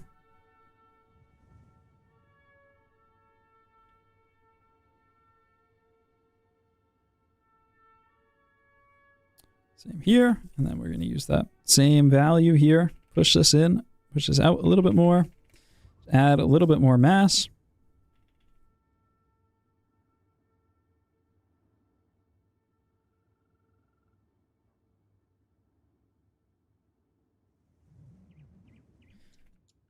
Already feeling a lot more realistic just by grouping our values together, adding some harder edges to the side of the face. And then again, too, like a little bit sucked into the details on this. We're flattening out in areas like the eyes because we're not thinking about, you are super interested in form, except when it comes to the eye, where you're like drawing out all these individual things. Well, all we got to do is just, instead of shading the individual details of the eye, shade the masses of form. We carve in for the inside of the eye socket and the right side of the ball of the eye. Have a little bit of light come down and hit the top in here.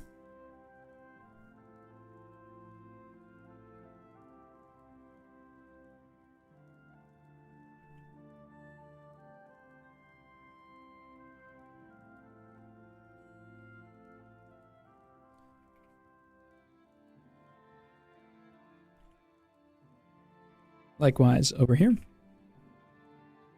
to a lesser degree. Just grouping values a little bit more aggressively. Instead of looking for shapes, finding some harder edges, and the tilt of the face is still a little bit off. And I think the neck feels a little bit thin too, so making sure we get our proportions down. But I just felt like this was a really fun and exploratory drawing where you're like looking for certain things. So it does not hit on all the categories that I have knocked ones in prior tiers for. But I just felt like it has the, the essence of it in a very nice space. So I would literally draw out, the ball of the eye and try to shade and round the form of the ball of the eye, instead of drawing in those, lids. And I would sync up from side to side and really think about,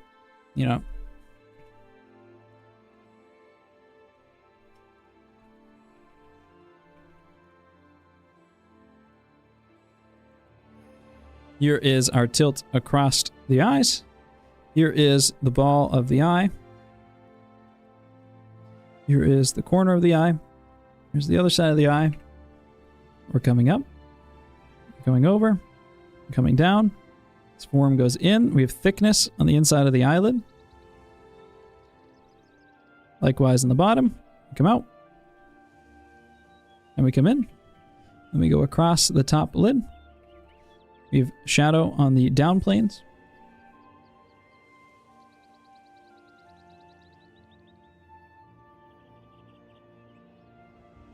Nice crisp shadow on the down planes. A little bit of softness on the whole right side of the eyeball. A little bit of hardness, firmness in the pupil. We have some spot of light on the top of the eyelid here. We carve in hard on the right side over here. General shadow value in this area. Probably could be a bit darker.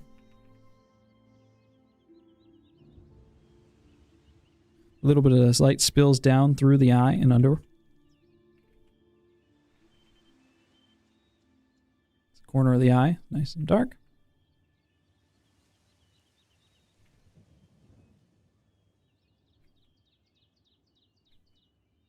Gets a little bit of light on that bottom lid, where we have the top plane of it.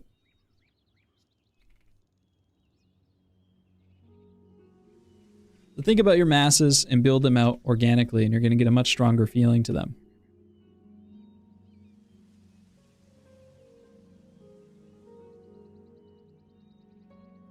Instead of kind of drawing in all those individual features. So just, honestly, just a paper stump is going to help you out a lot here in like smoothing this stuff out. Because I'm also a form addicted person, love to look for the hatching.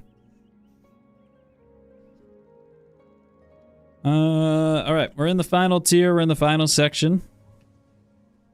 I am going to call out, this guy's in my community a lot, makes a lot of drawings, guy submitted like 5 drawings for this. This looks really good. I like this stuff, but I do want to critique his process, because you can have lots of really nice looking drawings, but sometimes the process is the biggest issue, and that's why I don't like to just critique the end results of these things. Let me pull up the Discord here.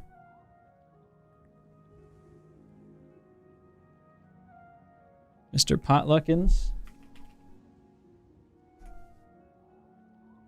Let me find his has image. Oh no, has video. I hate Discord searching, man.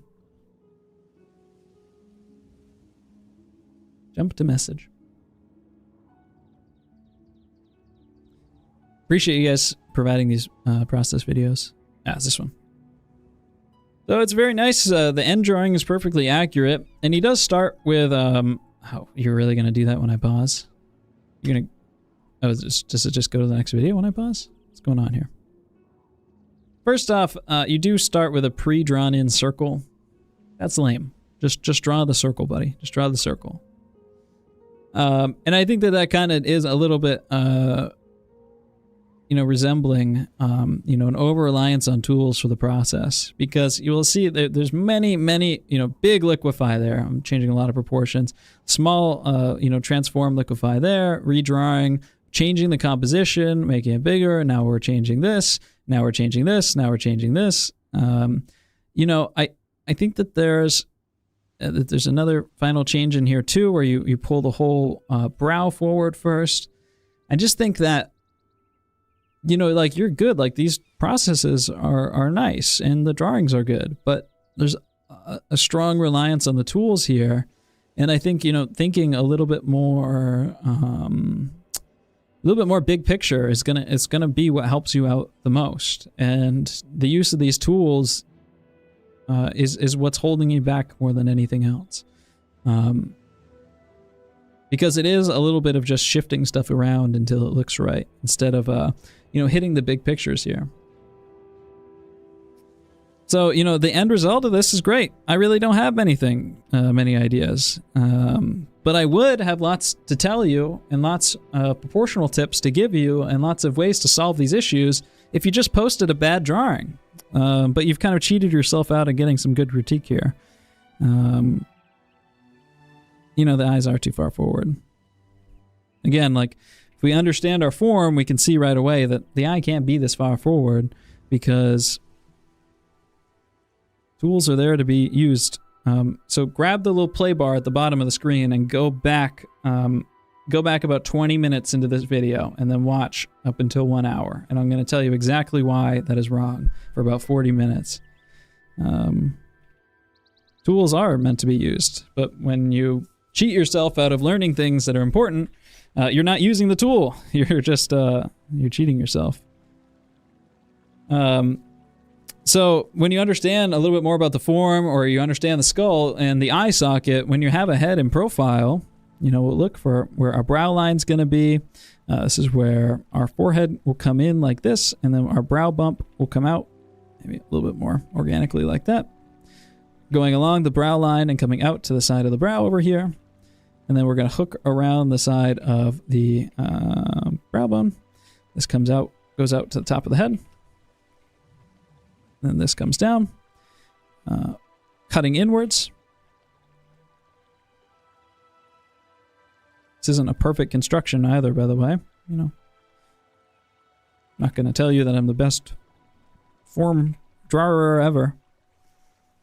Cheekbone goes out to the middle of the ear, which should be, yeah, right around there. Cheekbone goes out there. So this is, you know, about where our eye socket is, maybe even a little bit far forward. This cheekbone is going to come forward, and then our eyeball has to rest inside of that eye socket. So the eye is going to be way back here. You know, this eye is like way up. It would be like floating out in front of, you know, my eye would be like floating almost out to where my brow is. And that doesn't make sense, because we have brows and we have cheekbones for a reason. Our eyes cut deep into our head, because if somebody or an animal slashes me in the face with their claw or something, that claw is going to hit my brow, it's going to hit my cheekbone, and my eye is going to be hopefully safe back in its socket. It's a protective, you know, mechanism. So, you know, I'd really suggest you to sketch traditionally.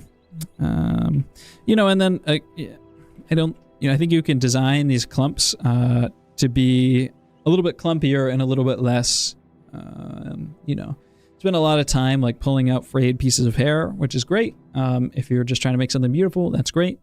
But, you know, at some point you do have to wonder whether you're doing it because you're trying to learn something, because you're trying to improve a certain skill, or because you're just trying to make it look pretty, and whether you think that's a good use of your time.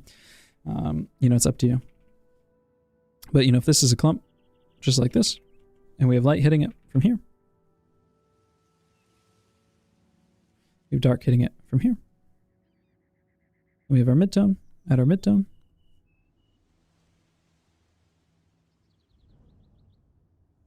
and then we can take, you know, a harder edge and just carve some accents in.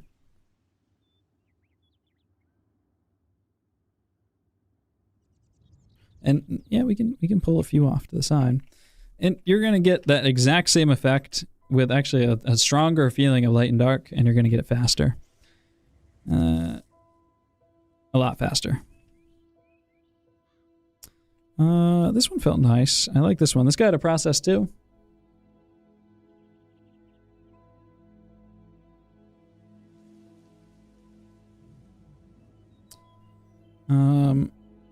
I won't pull it up. Some slight construction stuff here, and it's done from just painting stuff in first instead of like really drawing it out. A little bit drawery with your paint here instead of like grouping big values and stuff like that. So, you know, our center line comes here and then it comes up, and then we just need to make sure that we're constructing properly on both sides of the center line. So this comes out like this, and this comes out like this. This is the tilt across the head, so this has to connect like this. This to be the bottom. There's kind of a slight twisting of the bottom of the nose here. So just make sure you sync up from side to side and we really square stuff off. So this goes out, that has to go out there. This is the bump over here, that's the bump over here. Over here. And we can, you know, be a little bit less drawery and group stuff together a little bit more confidently. So, you know, there's not a whole lot of logic into like some of the scribbling, right? Like we can have, hey, this is the side of my face. This is the inside of my brow.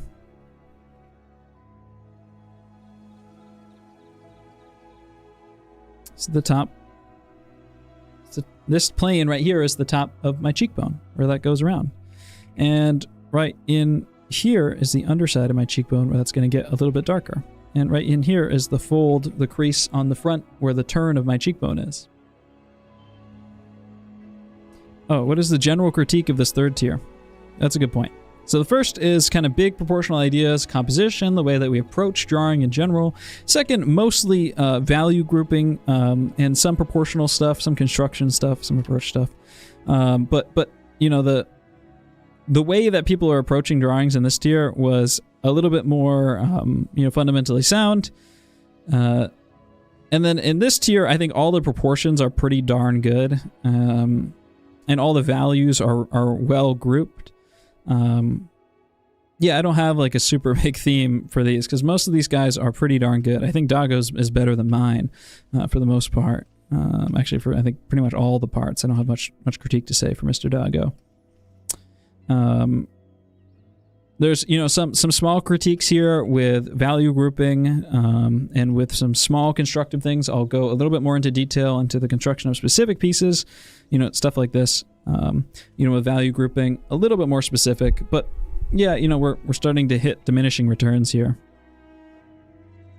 Reflected lights are a little bit strong in here too, so just there's no sense in scribbling if you don't know why you're making that change, you know, and I think that's really, really important. If you don't know what to do, set the pencil down and just look and think for a second. You know, drawing should be a process of looking, thinking, and then making a mark. And then you repeat. And then you look and you think, and then you make a mark. And then you look and you think, and then you make a mark.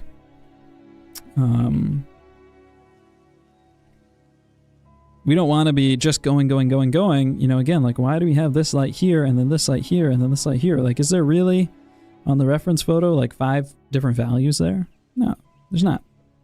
And there's like a nice appreciation, understanding of form that comes from all these different values, but we can be next level French cool about it by being nonchalant as hell, you know? We can be so confident in our ability that we don't have to show every little change. We can submit those small changes for them to the greater read of the entire painting. So yeah, a little bit more precise and grouping stuff together. Overall, pretty good. Some construction stuff too. It's Dago's girlfriend. I might not even have too much critique for these. I should probably use reference photos. Most of the time I'm just like talking about.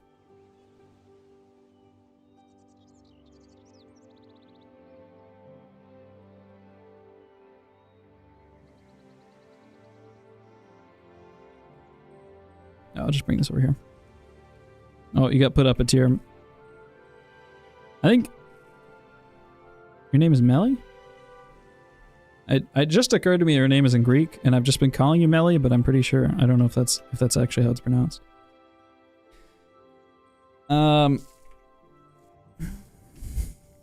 Yeah, you know what? I might not even have too much to say for a lot of these, because I think this is like proportioned well. The values are nice. It's mostly a stylistic thing with the Greeks in my server are all just very, very chaotic. Love to throw a ton of paint around. Love to scribble.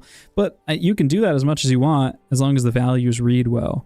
There probably are a few areas that I would suggest just taking a little bit of time and like really trying to find, you know, a hard edge. You know, and you do have some nice hard edges in here.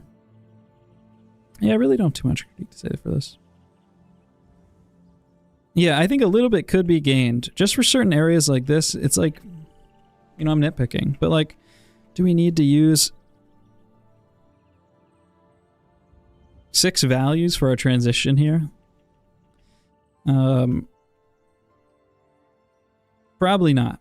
You know, we can probably get away with just, all right, we got this value for a little, you know, our darker light. We got this highlight value. And then we have this transition value. And this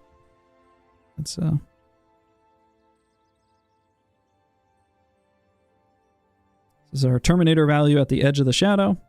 We can have this here for the reflected light. Oops. Firm up an edge right in here.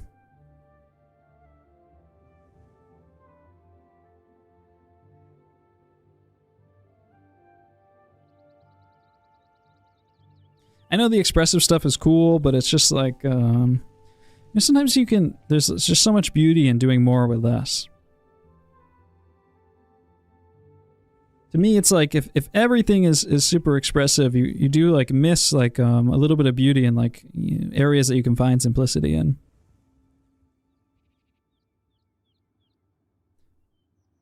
Here's my transition value, the edge. Just using what you have. Firming up this edge a little bit, we can kind of lose the hardness in certain areas like this. Transition this over a little bit more. Am I on your layer directly? Shit, there's no before and after now. That sucks.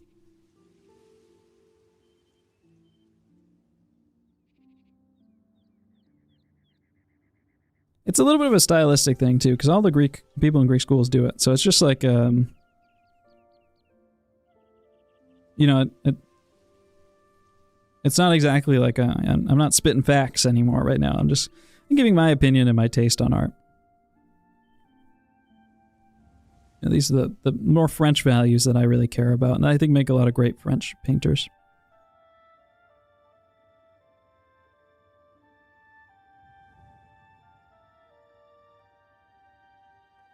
Probably extend this out over this whole plane here. This is all side-facing plane. All mid-tone. Soften out this edge. Very, very soft. All dark under here. Really no form change in here. And I think this could just, in general, be a little bit bigger, but I don't really want to nitpick small proportions like that. And then I would look for areas where we can find a really nice, crisp, hard edge. In the middle of a lot of chaos, a really nice crisp hard edge can bring so much form to a drawing. And they actually don't have to be like, you can just kind of like hatch them in nice and hard. I need to resolve this a little bit more to make it look better.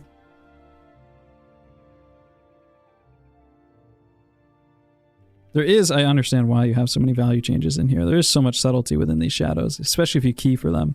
But if you key for them, then all your lights have to kind of blow out and be a little bit brighter. Basically, if you want all the, you know, focus and change to be on the values in your shadows, then all your lights have to get lighter and closer together. You know, you only have so much budget to use, and you got to either use it on the shadows or the lights. Probably a few too many changes happening here. It's tough because at this level though, it's really hard for me to make this stuff look good in like a 3-minute or 5-minute draw over. Keep pushing this softer value back.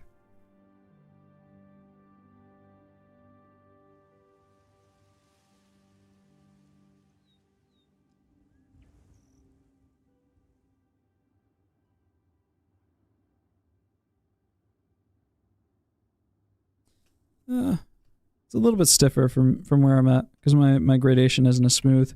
But in general, you know, we have the light that spills out along the top of the cheekbone right in here. And then all of this is actually this one tone right in here. Rides along the edge of the shadow. We have a small amount of core shadow right in here. And then this is all pretty much one value in here.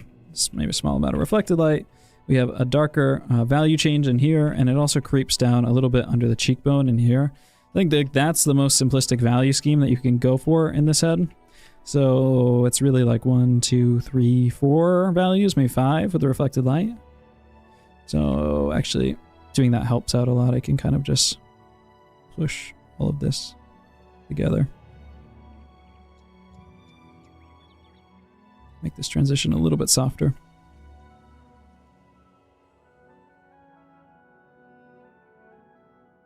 Push that hard edge. Yeah, just something to think about. You know, I'm going to say the same thing to Doggo too, probably. I actually probably don't have anything to say to Doggo. You did a really good job on this one. There's slight proportional issues too, like this is a little bit too long. A little bit too much space in here. But you're well in control of your proportions, so I'm not really worried about it.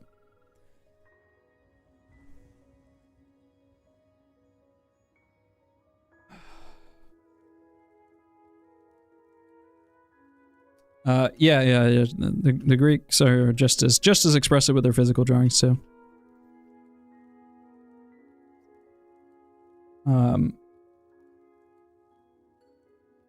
Is he implying that it doesn't look good? No. Just because somebody, you know, critiques a drawing doesn't mean that it's like a... People are so attached to the drawings or to art, to the idea of art. They can't separate it. There's the hair value stuff that I critiqued, and in the last tier, I think is the same here. Probably could all go down, and then each group can be worked out a little bit more precisely. I like the general composition on the whole sheet of paper. The hatching in the background is nice. The separation of light and dark is nice in here. Probably could use a little bit more structure on the eye, just like I did with this person's. Watch this person's critique. Overall, it's pretty nice. It's a little bit stiff. It could be, each of the pieces could be explained a little bit greater in form, but I think you did a nice job. Same critique with this is like we spent so much time like decorating and designing the hair, but there's kind of a major flaw with that is that the hair isn't that value. It's actually really quite dark. And there's very little highlight on the hair that is the same as the light on the skin, or even anywhere near close to it. And here we have, you know, this makes her hair blonde, basically. But then that doesn't make sense because the shadows are much too dark for blonde hair. So we've kind of flattened out the lighting scheme here. Overall, proportions look really, really nice. And I feel sorry that you've spent so many hours like making this really beautifully designed hair, but there's another layer that needs to be solved first, and that's the general read of the hair. Which, if you've just skipped to this part, I've, you know, gone over it a few times in the last year. The next challenge, I forgot to say, the next challenge is feet. It's feet. I'm posting cast references and famous paintings so that you guys don't get weird with it. Because feet are funny, and also it's really important to know how to make three-dimensional, massy feeling feet, because that's how you ground your figures to the floor. And there's so many drawings that have floating figures, or, you know, it's an area that people don't focus on a lot, and it's just lots of complex form intersections and all that stuff. So it should be a whole lot of fun, and feet are funny, so that's also it. I'm gonna post it next week, and nobody's gonna get weird. No one's gonna get weird with it. Okay, we're keeping it academic. I'll post it tomorrow probably, or tonight if I feel like. I'm definitely not posting it tonight. Mr. Doggo, to be honest, I think you just did a better job than me on this one. One of my favorite drawings of yours, actually. I think the lights and the darks are separated super nicely. You're really, really clean on the lights. The shadows look really nice. You have like, you pushed more dynamic range into the drawing, right? Like in the actual reference photo, the lights aren't, like there is no like pure black in any of this stuff. You push more dynamic range into it, but you did it nicely, and I think the rest of the drawing adjusts well to that value key. So it looks really good. Yeah. You know, the neck location is a little bit difficult on this drawing. You know, one thing that has helped me, and I'm not, you know, this isn't even a critique, it's just something that's helped me, and maybe it'll help you. If you do think about like that Loomis head circle or whatever,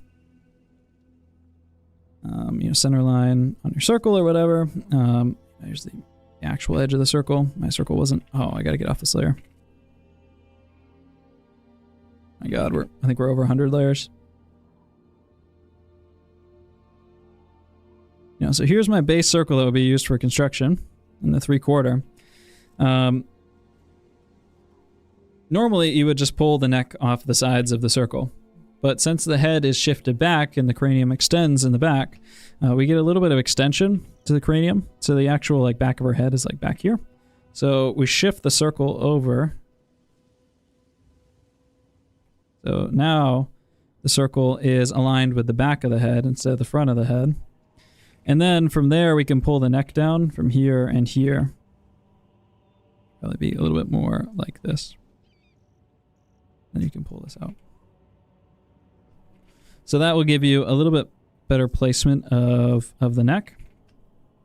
Because that's where the neck pulls off of, right? It pulls off of the back of our skull.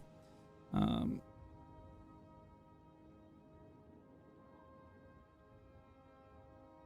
not going to take any photo reference for the new drawing challenge. Yeah, I don't know. It's a very nice drawing. Who else do we got? Okay, I want to go over a few more. This one's by Carmen. I think the value grouping and stuff is nice. Probably could just, work these out to be more specific forms, more specific braids. So, find those shapes, or, first find the full length of each group, right? And then distill each of those groups down into their more specific forms. So then once you have that big group in there, then you can find where each of the locations of the braid are. And then all you have to do is, the far side of the braids are going to get nice and dark. Far side of the braid are get nice and dark. I'm not looking at the reference photo here. The darker crevices are where we get those specific shadows. And then those lights will go on the top. And you can design them out a little bit better and, basically just choose 3 simple values. You have the nice simple values, but they can just be worked out a little bit better. I know it seems like such a daunting task and it's like, whatever, I'll just kind of slap, the paint in there and like get it kind of close. But if you actually just treat it like a big mass, just like your 3D modeling, you just take a big form and then you subdivide it into smaller forms and then you find, the simplest, smaller forms possible and then you work on each of those. I was taking a shower. That's cool.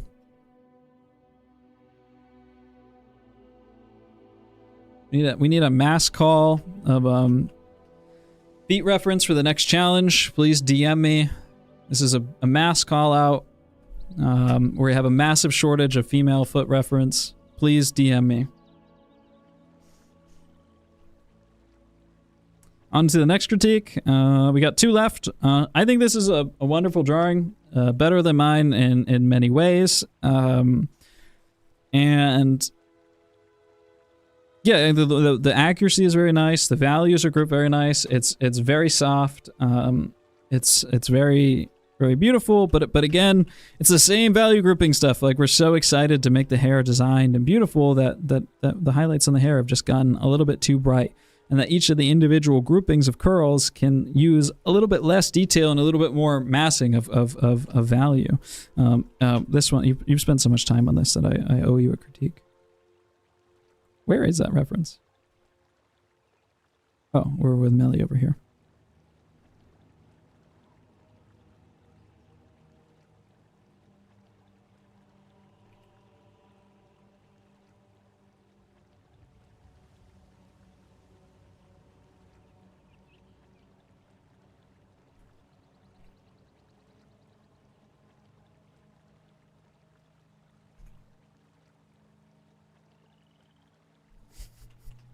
Please don't DM me. I was joking.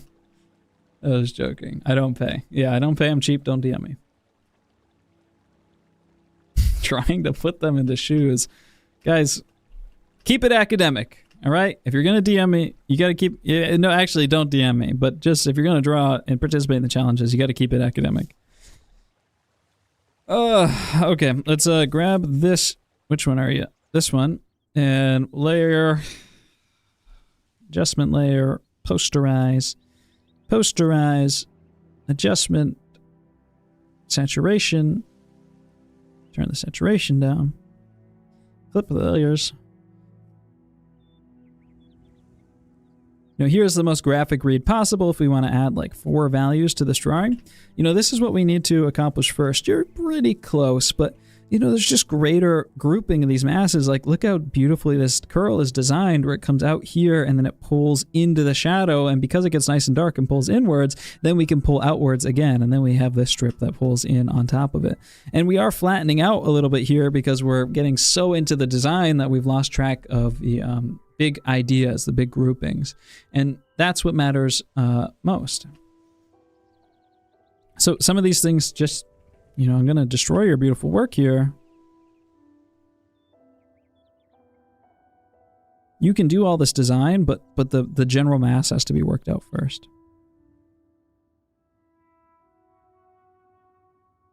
And these flyaways, it's you can do it. It's all stylized. It's not, obviously you're not like pulling that directly from the reference.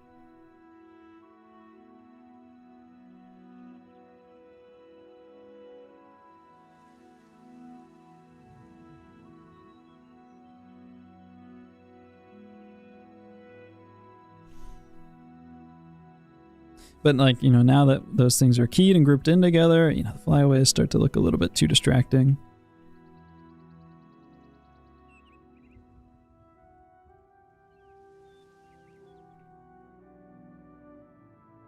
Now you can come in and really carve out some of these highlights, like right in here.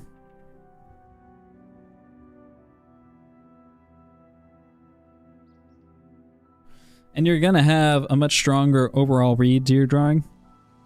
It's just so interesting how these values separate. Posterize is a really nice way to analyze this stuff. Overall, I think everything looks really nice. So the proportions are good.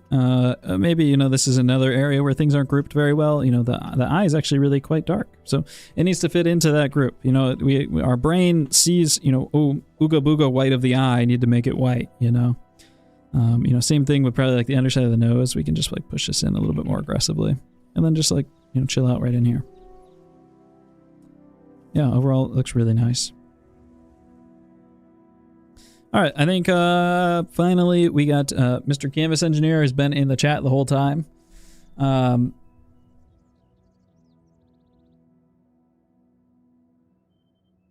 not hands? Because we're going to do hands another time. Why not both? Have I seen Pluvium's feet?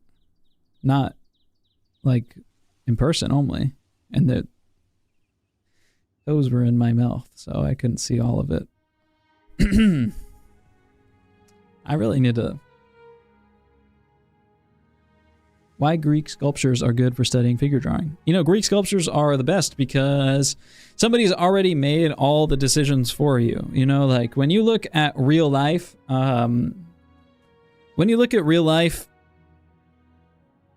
there's like an infinite number of ways that you can draw it. There's so many different things happening, and you can interpret it in many, many different ways. And when you go to a sculpture and when you draw from a sculpture, somebody's already kind of interpreted that, simplified the information, made it understandable for you to work from. The forms are already very neatly resolved, so you can understand and learn those stylizations or those simplifications of the form. There's perfect balance, perfect proportions. The Greek stuff is just the best to learn from. Okay, final critique. Mr. Canvas Engineer. Do I have the reference photo? I'm totally lost. Oh, it's this one. Everyone did this one.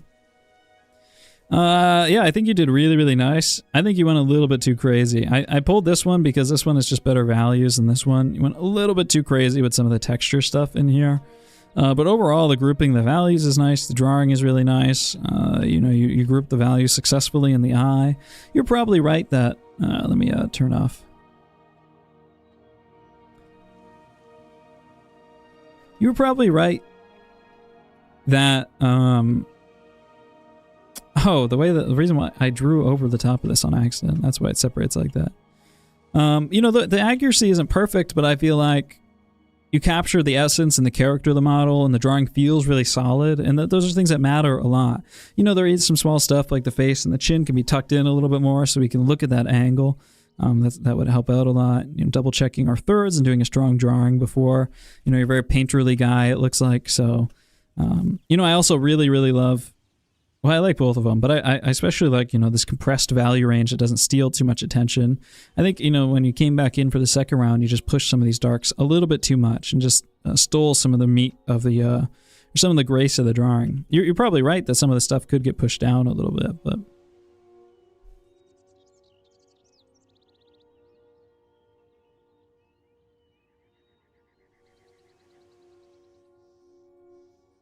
But, for the most part, it's there. Just need to be a little bit more subtle. I like this kind of transition value along there. It's a monochrome painting, so it's nice to work from some of that stuff. And then you can certainly just, you're searching with texture to find, this like value pattern. But your texture needs to kind of aid what you're doing. And I think that there's just a little bit too much like searching and slapping and trying to find the right texture to mimic this. But it would, if you just spent the amount of time actually just working out these forms, which aren't too hard to work out really. It's just like, we got this strip of braid right in here.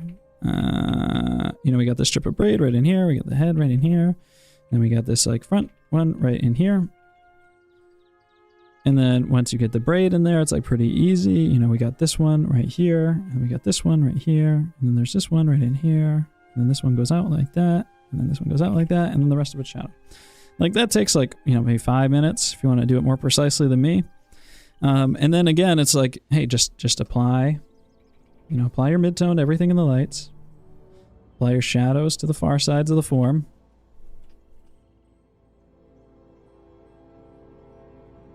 And I do this all the time too. I'm speaking from experience where I'm like, oh, that looks really hard. Like, I'm just going to throw a bunch of shit at it and like hope that it looks right. Or it's just like, I don't feel like doing like all this super precise hair stuff. I'll just kind of like block it in and just move on. The amount of time you spend like avoiding it, if you just do it in the simplest way possible, you could just get it done. So, this is like I really think like a 30-minute operation at the most. Probably you look like a pretty quick painter and pretty strong drawing skills. I think you could do it much faster, at the speed that you did anything else at. Yeah, you could push the values in some of this stuff a little bit more. Although, I don't know, I think it's fine. I think the values are exposed properly. They're keyed well. Probably could push... No, I think it's fine. I think all the values are fine in this. Once you break down those big groups of curls, just apply the shadow, the lights, the midtones to them. Probably could use a little bit more contrast in here. This will be our midtone.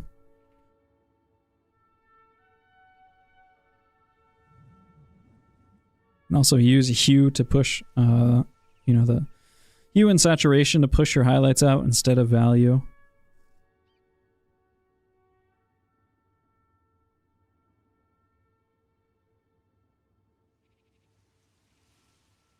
With how expressive this is and with how tired and lazy I'm getting, certainly won't look as good as yours. But the idea makes sense.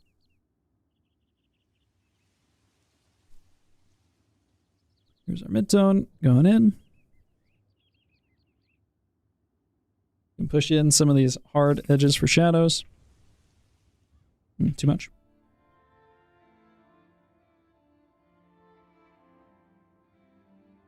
And then once you have kind of those groups established and that weaving established, which actually just this looks, I think, a lot closer. Spend 15 more minutes on that. You can use all those crazy brushes on this stuff. Just make sure that you have those like big forms that fit into each other.